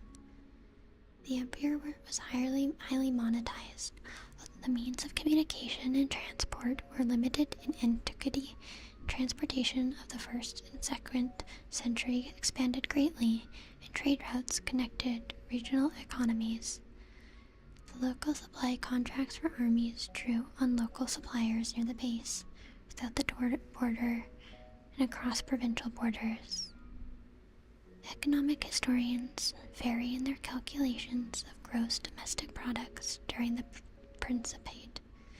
The same year, 150 AD, estimated the per capita GDP range from 166 to 380 HS. The GDP per capita of Italy is estimated at 40 to 66%, higher than the rest of your empire. Due to tax transfers from the province, the concentration of elite income, economic dynamism resulted in a state of social mobility through aristocratic values.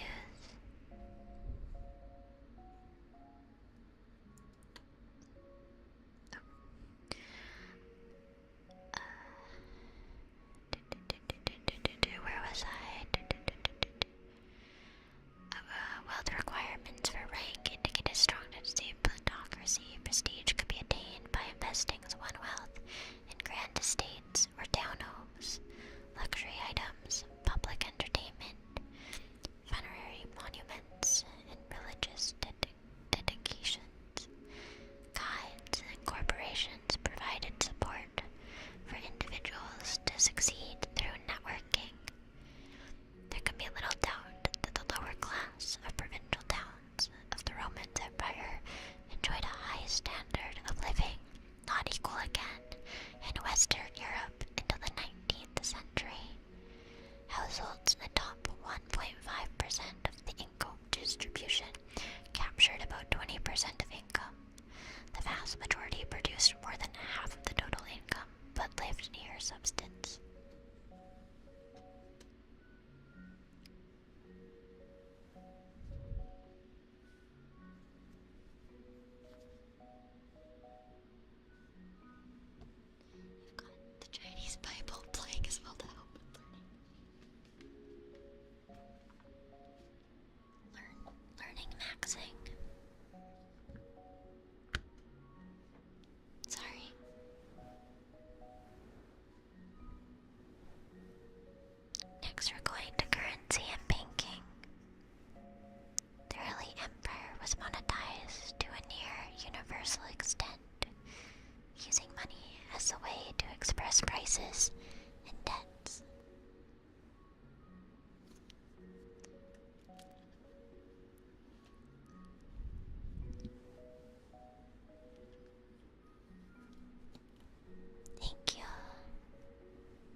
sesterce English was a basic unit of reckoning values of the 4th century. That the silver denarius worth 4 sesterces was also the beginning of the Severan dynasty. The smallest coin commonly circulated was the bronze as 1/10 denarius. Bullion and ingots still not to be counted as pusinia money, and were used only on the frontiers. Romans in the 1st and 2nd century counted coins rather than weighing them, an indication that the coin was valued on its face. This tendency towards fiat money led to the debasement of the Roman coinage in the later empire. The standardization of money throughout the empire promoted trade and marked integration. The high amount of metal coinage in the circulation increased the money supply for trading and saving.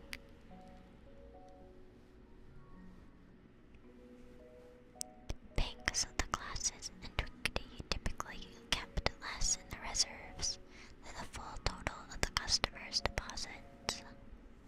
A typical bank had a fairly high capacity, fairly limited capital, and only one principal. Seneca assumed that anyone involved in Roman commerce needed access to credit.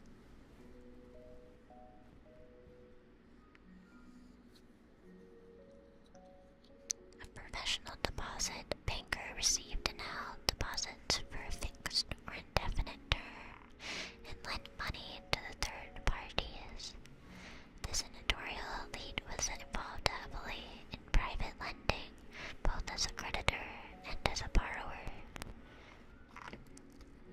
The holder of credit of debt could use as a part means of payment by transferring it to another party without cash exchanging by hands. Although it has sometimes been thought that the ancient Rome lacked documentary transactions, the system of paying throughout the empire permitted the exchange of large sums without physically transferring coins, in part because of the risks of moving large amounts of cash. Only one serious credit shortage is known to have occurred in the early empire. In 33 AD, generally available capital exceeded the amount needed for borrowers. The central government itself did not borrow money without public debt, had to fund deficits from cash reserves. Large amounts of cash, large amounts of cash, large amounts of cash.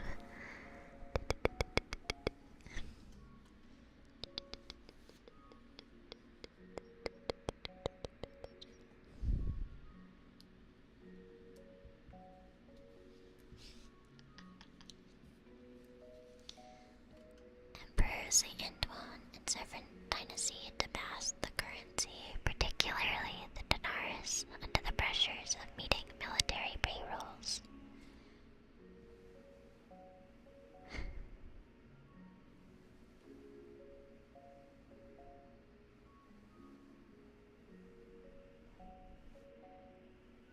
Sudden inflation under the commodities damaged the credit market. In the mid-2000s, the supply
Let's move on to mining in Middle Aguri. The main mining regions of the empire were the Iberian Peninsula, silver, copper, lead, iron, and gold, Gaul, gold, silver, iron, Britain, mainly iron and lead, Danubian province, gold and iron, and Macedonia, and Thrace, gold and silver. Asia Minor, gold, silver, tin, intensive large-scale mining, Alluvial deposits, and by means of open casket mining, underground mining took place from the reign of Augustus to the 3rd century, when the instability of the empire disrupted productions. Hydraulic mining allowed base and precious metals to be extracted on a proto-industrial scale. The total annual iron output is estimated at 82,500 tons. Copper and lead production levels were unmatched until the Industrial Revolution. At its peak, around mid-2nd century, the Roman silver stock is estimated at 10,000%, 5 to 10 times larger than the combined silver mass of the medieval Europe in the Caliphate of about around 800 AD. As indication of the scale of the Roman metal production, lead pollution in the Greenland ice sheet quadrupled over prehistoric levels during the Imperial era and dropped therefore after.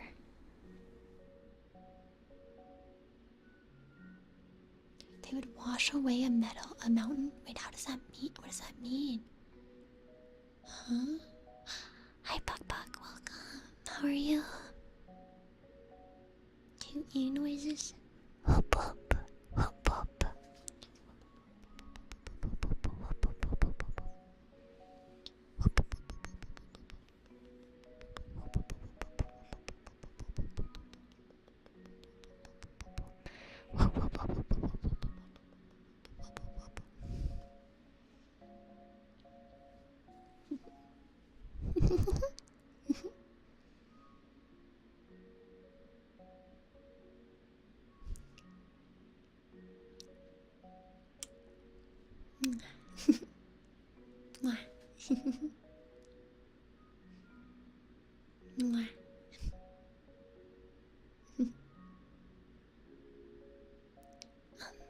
Would you guys mind?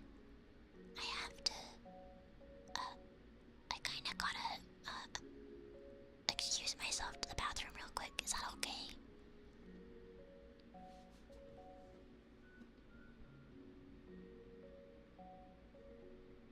Okay, I'll be right back.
result, get spooked.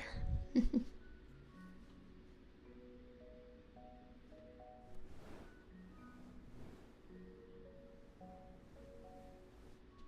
guys are gonna cheat on the quiz. How dare you? I'm a straight raw dog that shit. If I get an F, then that's my own fault. Hi, ti amo, te quiero. Ti amo, te quiero. Ti amo, te quiero.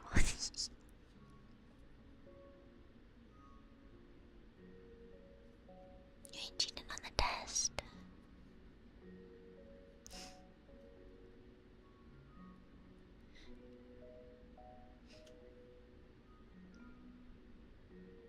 You are taking Roman history, so you actually know what you're talking about. I don't. So I'm trying to learn.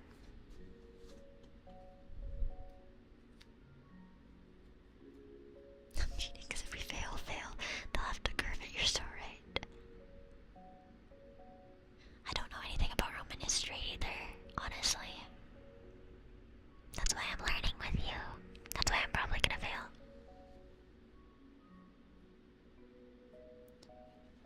You do a really great job at sitting there and looking pretty, though.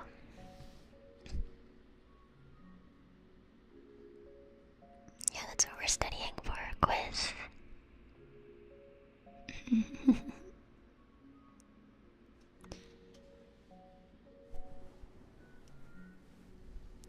The Empire. Let's go on to transportation and communication, okay? I know they had hyenas, taxation, and Caesar made a salad. He also got stabbed, and Nero killed his wife. Don't forget those points as well, okay, Nero? The Empire completed encircled the Mediterranean, what they called RC. Roman sailing vessels navigated to the Mediterranean as well as the major rivers. It's okay if I touch your hair, right? You don't mind that?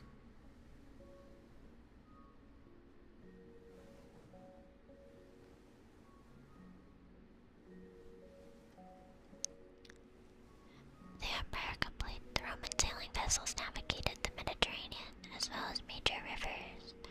Transport by river was preferred where possible, as moving commodities by land was more difficult. Bugle wheels and ships indicate the existence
manufactured metals, objects, fibers, textiles, timber, pottery, glassware, marbles, papias, spices, Monteria, Mitica, ivory, pearls, gemstones.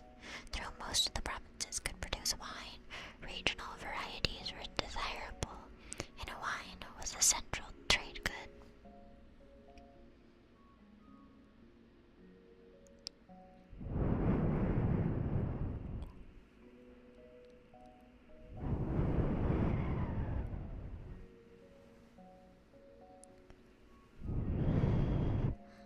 I'm just going through the Wikipedia page.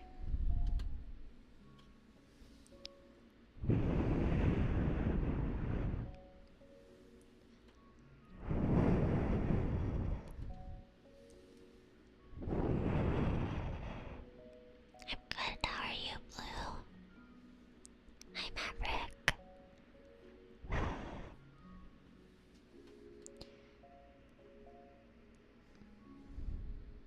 Inscription record to this is for labor and occupations.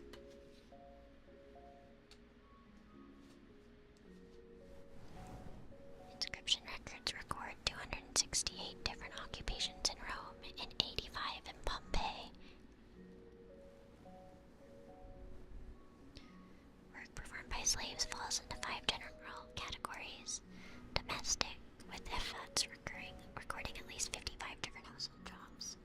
Imperial or public service, urban crafts, and services, agricultural and mining. Convicts provided much of the labor in the mines, the quarries, where conditions were notoriously brutal. In practice, there was little division of labor between slave, and free. Most workers were illiterate without special skills. The great number of common laborers were employed in agricultural. In Italy, the industrial farming, these may have been mostly slaves, but elsewhere, slave farm labor was probably less important.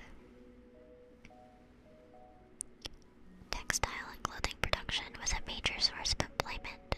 Both textiles and finished garments were traded in products that were often named for people or towns, like fashion labels. Better ready-to-wear was exported by local businessmen. Finished garments might be retailed by the local sales agent, by Versailles, or peddled by inherent merchants. The fullers and dye workers had their own guilds. Centauri were the guild workers who specialized in textile productions and the recycling of old cloths into piece goods. There are so many emperors, but if you close your eyes, you could almost feel like you've been here before.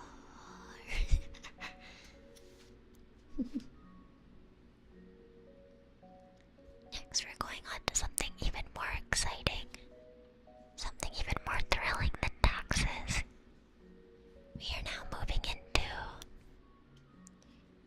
architecture and engineering.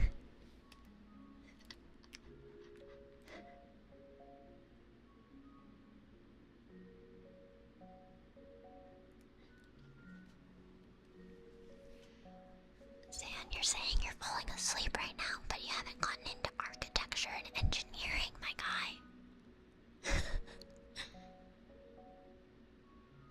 Let's go. Aqueducts, aqueducts, aqueducts, aqueducts. There was a urine collector job. That makes sense. That makes sense. Let's fucking go.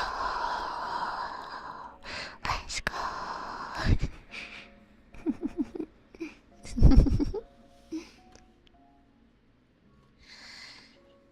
The chief Roman contributors to the architecture were the arch, vault, and dome. Some Roman structures still stand today, due in part to sophisticated methods in making cement and concrete. Roman temples developed entries in Greek forms with some distinctive elements.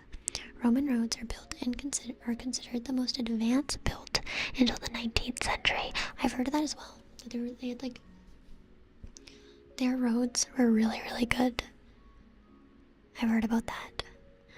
Roman bridges were among the first large and lasting bridges built from stone with arch in the basic structures. The largest Roman bridge was the Trajan Bridge, with the lower Danube constructed by Apollodorus and Damasus, which remained for over a millennium, the longest bridge to have been built. The Romans built many dams and reservoirs for water collection, such as the Sposio Dam, two of which fed into the Anno Novosus, which is the largest aqueduct of Rome. Engineering, yeah, I love concrete made from limestone. Let's fucking go! The Romans constructed numerous aqueducts. A treatise by Fractianus, who served as a water commissioner, reflects the administration's important place of the water supply. Masonry channels carried water among precise gradient using gravity alone. It was then collected in tanks and fed through pipes to the public fountains, baths, toilets, or industrial sites. The main aqueduct in Rome were the Aqua Claudius, the Aqua Mursa, and the complex system built into the Constantinople had the most distant supply, drawn from over 120 kilometers away along a route of more than 336 kilometers. The Roman aqueducts were built with remarkably fine tolerance to technology standards, not equaled until modern times. The Romans used aqueducts in their extensive mining operations across the empire. Insulated glazing was used in the construction of bathhouses. Elite housing in cooler climates might have been hypocausts, a form of central heating. The Romans were the first culture to assemble an essential component of the much later steam engine, the crank-connected rod system, aeropile, demonstrating steam power, the cylinder and the piston. No return valves in water pumps and gearing in water mills and clocks. Dude, they were fucking popping off. Yeah, aqueducts were covered, yeah. They talked about it a little bit. It's actually a really short section. That was it. That was all of architecture and engineering. The economy one was so long in comparison. It's so much longer. Why was same with the government and military. We're almost done. We're about halfway there.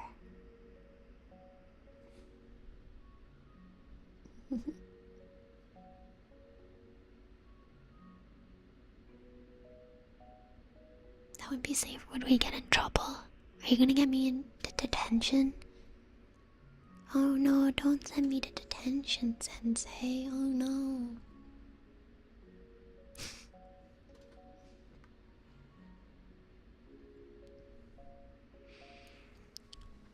Daily life. The city was viewed as a fostering civilization by being properly designed and ordered and adorned. Augustus undertook a vast building program in Rome and supported public displays of art that expressed imperial ideology and reorganized the city in neighborhoods. The administration at a local level with police and firefighting services. A focus of Augustus' monument architecture was the Campus Martyrius, an open area outside the city area center. The altar of Augustus' Peace was located there and was an obelisk imported from Egypt, the former pointer of Horologium and its public gardens. The campus was among the most attractive places in Rome to visit. Bye, Raven. Ti amo. Good luck at work. You like my ASMR? Thank you. Thank you. I'm glad you like it. I'm very new at it. This is my first public ASMR that I've ever done. I've never done it before. I've done it on member stream, but not a public ASMR. I've done the one with pillow. Thank you.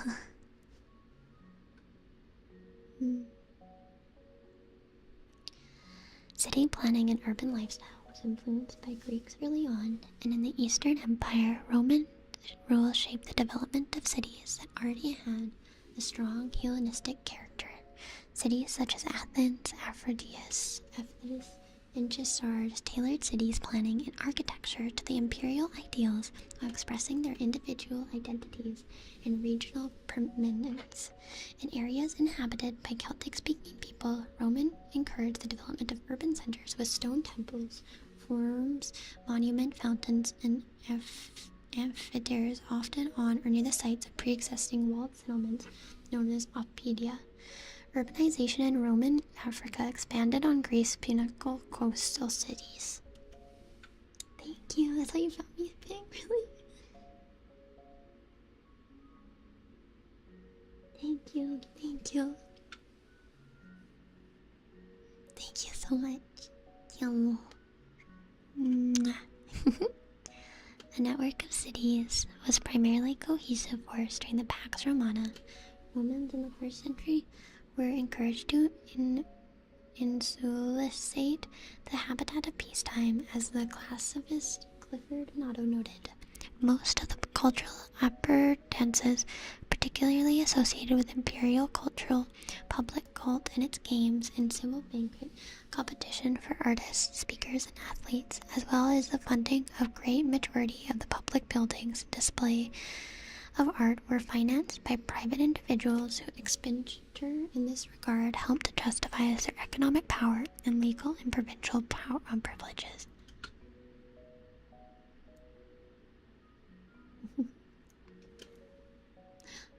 EJ, thank you so much. Thank you for gifting 5 memberships. Thank you for forcing 5 more people to join the bomb squad. Ti amo. Thank you. In the city of Rome, most people lived in multi-story apartment buildings that were often squat fire traps. Public facilities such as baths, toilets with the running water, basins, or elaborate fountains delivering fresh water, and large-scale entertainment such as chariot races and gladiator combat were aimed at primarily at common people. That's me, I'm a common people. Hello, welcome. The public baths served hygienic and social cultural functions. Bathing was a focus of daily socializing. Roman baths were distinguished by a series of rooms that offered communal bathing in 3 temperatures, with amenities that might include an exercise room, sauna, exfoliating spa, baseball court, or outdoor swimming pool. Baths had a hypocaust heating. The floors were suspended over hot air channels. Public baths were part of an open culture throughout the province, but in the late 4th century, individual tubes began to be replacing communal bathing. Christians were advised to go to baths only for hygiene.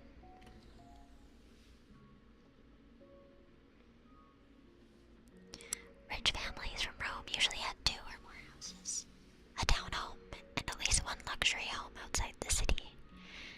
The domus was a privately owned single-family house, might be furnished with private bath, but it was not a place to retreat from public life.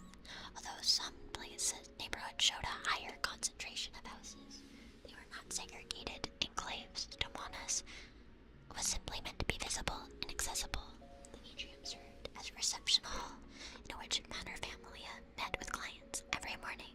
It was a center of family religious rites, containing a shrine and images of family ancestors. The houses were located on busy public roads. Ground-level spaces were often rented out as shops, in addition to a kitchen garden. Window boxes may substitute insula townhouses, typically enclosed a peristyle garden. The villa, by contrast, was escaped from the city and illustrated represented a lifestyle that balances intellectual and artistic interests with an appreciation of nature and agriculture. Ideally, a villa commanded a view of vista carefully framed architectural design.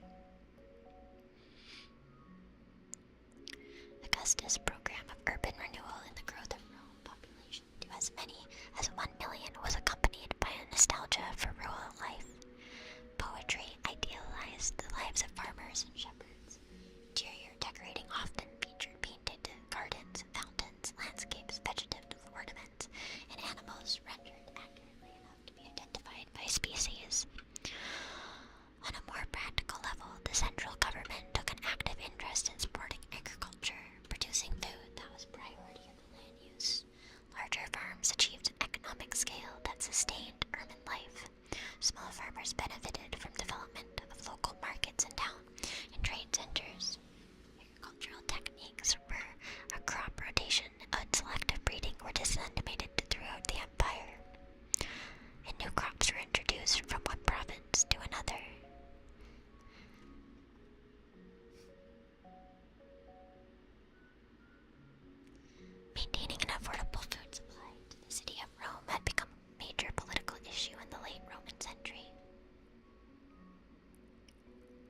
the state began to provide grain dole to citizens who registered for it.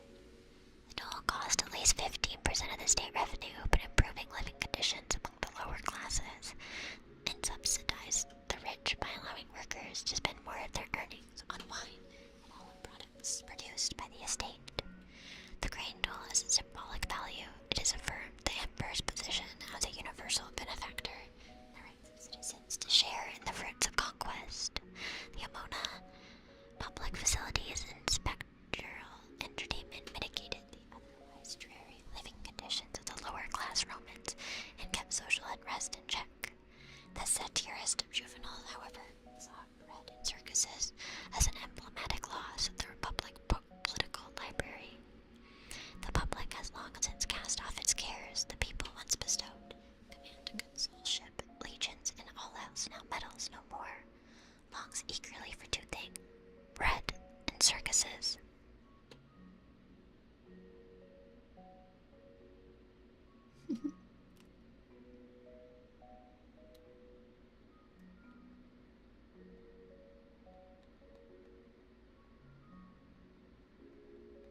Oh my god, this section's so long.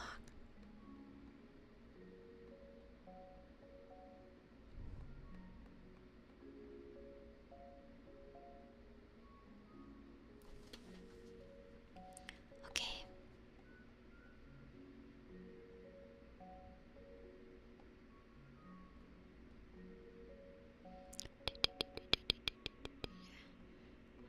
Health and disease is the next section. Epidemics were common in the ancient world, and occasional pandemics in which empire killed millions. The Roman population was unhealthy, about 20%, a large percent by ancient standards. The cities where demographics sank, the death rate exceeded the birth rate, and constant immigration was necessary to maintain the public. Average lifespan is estimated at mid-20s, and perhaps more than half of children died before reaching adulthood. Dense urban populations and poor sanitization contributed to diseases. And the rich were not immune. Only 2 emperors, Marcellus' 14 children, are known to have reached adulthood. That's wild. Only 2 of the 14 children reached adulthood. That's wild. The importance of good diet to health was recognized by medical writers such as Galen. Views on nutrition were influenced by the belief of humoral theory. A good indicator of nutrition diseases burdened is an average height. The average Roman was shorter in stature than the population of pre-Roman Italian societies in medieval Europe. They should have gotten the multivitamins, you're so right. Life before modern medicine. Oh no, I'm dying. Most apartments in Rome's nexus food and dining. Most apartments in Rome lacked kitchens, though a charcoal brazier could be used for rudimentary cookery. Prepared food was sold at pubs and bars, inns, and food stalls. Carry-out and restaurants were for the lower class. Fine dining appeared only at dinner parties in wealthy homes, with chef and kitchen staff, or banquet hosts by social clubs. Most Romans consumed at least 70% of their daily calories in the forms of cereals and legumes. I love legumes. Paul's sausage was considered the best food in the Romans and could be elaborated to produce dishes similar to plantina or risotto. Urban populations and the military preferred bread. By the regime of Aurelian, the state had begun to distribute the annona as a daily ration, and the bread baked in state factories and added olive oil, wine, and pork to the dole. Roman literature focused on dining habits. Sorry, that's the table. Dining habits. Guests were entertained by a finely decorated dining room, furnished with couches. By the late Republic, women dined, reclined, drank wine among the men. Poet Martial described a dinner began with the gustatio. The main course was a kid, beans, chicken, leftover ham, followed by desserts, the fruits and wines. Roman foodies indulged in wild game, fowl such as peacock and flamingo, large fish and shellfish. Luxury ingredients were imported from the far reaches of the empire. A book-length collection of the Roman recipes is attributed to the Apicius, a name for 7 figures in antiquity that became synonymous with gourmet. Refined cuisines could be moral as a sign of either civilized progress or decadent decline. Most often, because of the importance of landowning in Roman culture, produce, cereal, legumes, vegetables, and fruit were considered more civilized food than meat. The Mediterranean staples of bread, wine, and oil were sacralized by the Roman Christianity, while Germanic meat consumption became a mark of paganism.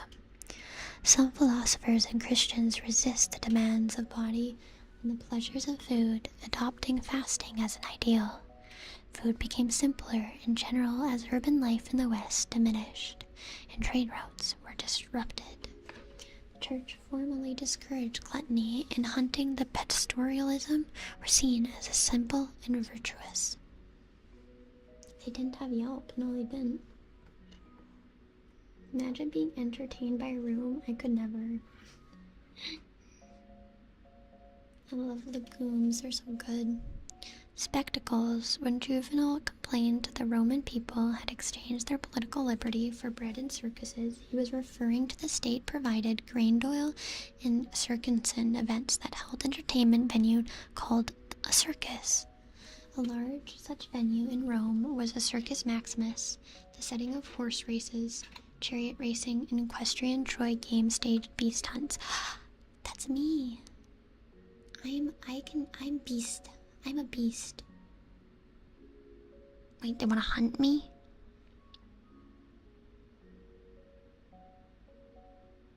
Never mind. The largest such venue in Rome was the Circus Maximus, the setting of horse races, chariot races, and equestrian blah blah blah. From the earliest times, several religious festivities had featured games, primarily horses, and chariot races. Races retain religious significance in the connection with the agricultural inflation in the cycle of birth and death.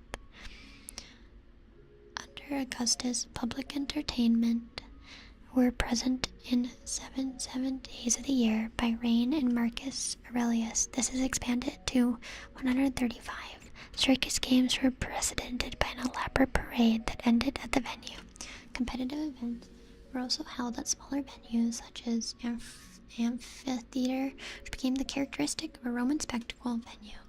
Stadium Greek-style athletic included foot racing, boxing, wrestling, and something else. Aquatic displays such as mock-sea battles and a form of water ballet were presented in engineering pools.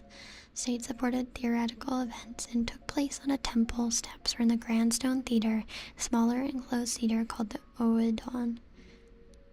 Circuses were the largest structure regularly built in the Roman world. The Claudian Amphitheater, better known as Colosseum, became the regular arena for blood sport in Rome. Blood sport, blood for the blood god, blood for the blood god, blood for the blood god, blood for the blood god, blood for the blood god, blood for the blood god.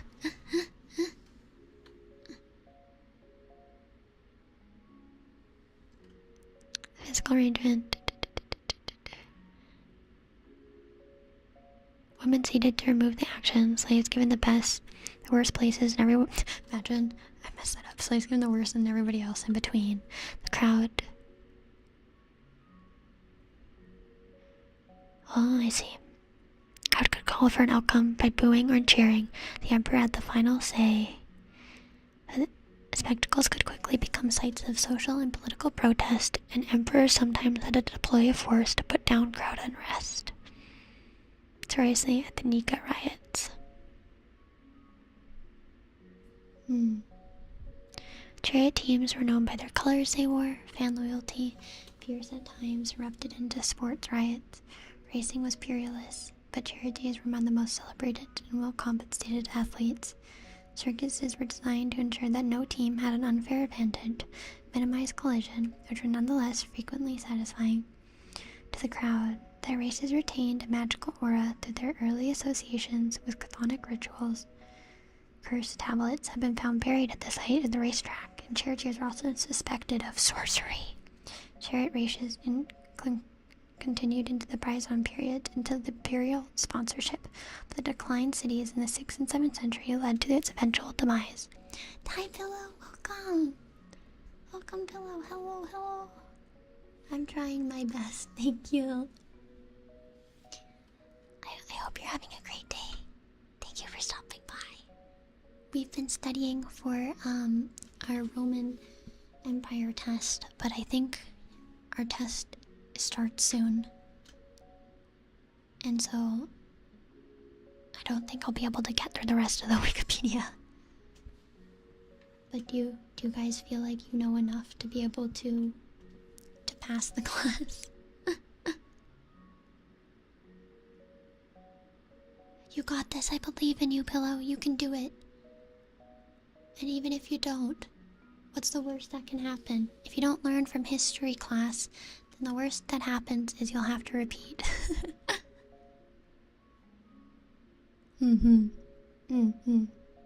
C's get degrees after all.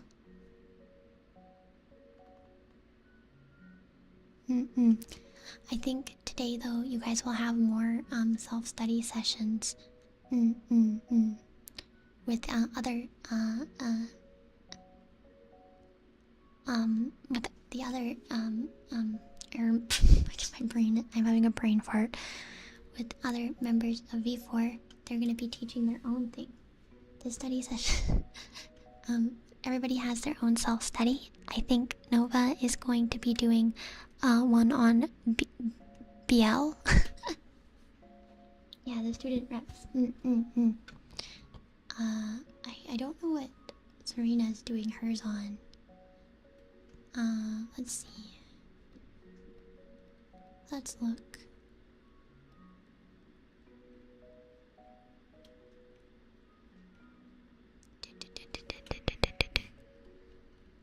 I don't know when the next person's self-study is. Where would it be?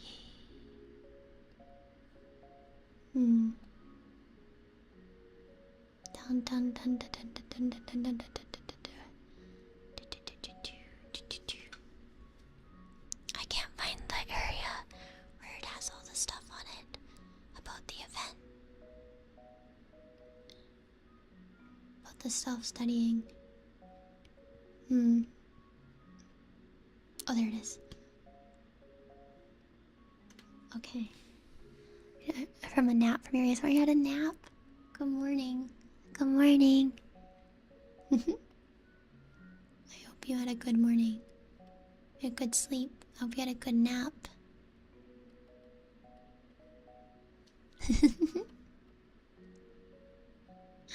Okay, so next is actually going to be Nova at 1 p.m. So you guys have an hour in between. Until Nova starts hers on BL. And then after that, Mono is going to do one as well. I hope you enjoyed listening to me.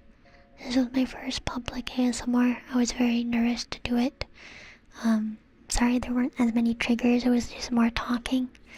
I want, if you're new here, on my second tier, memberships, we do ASMR every month, and I also upload a pre-recorded ASMR.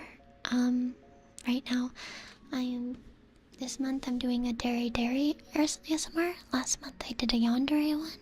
I'm trying to get through every single dairy type for an ASMR.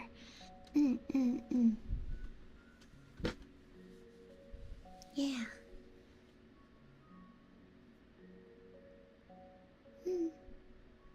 Thank you so much. Thank you.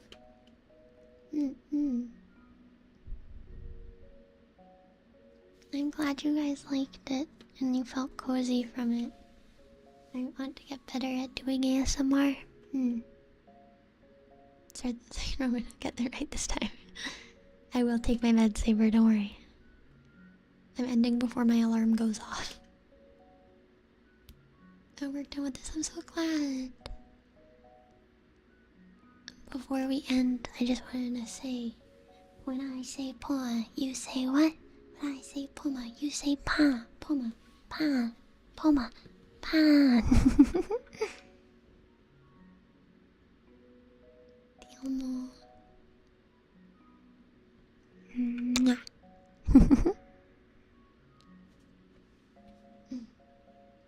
I will be back tomorrow for a short stream, and then I will be back on Monday because I'm gonna take the weekend off and rest.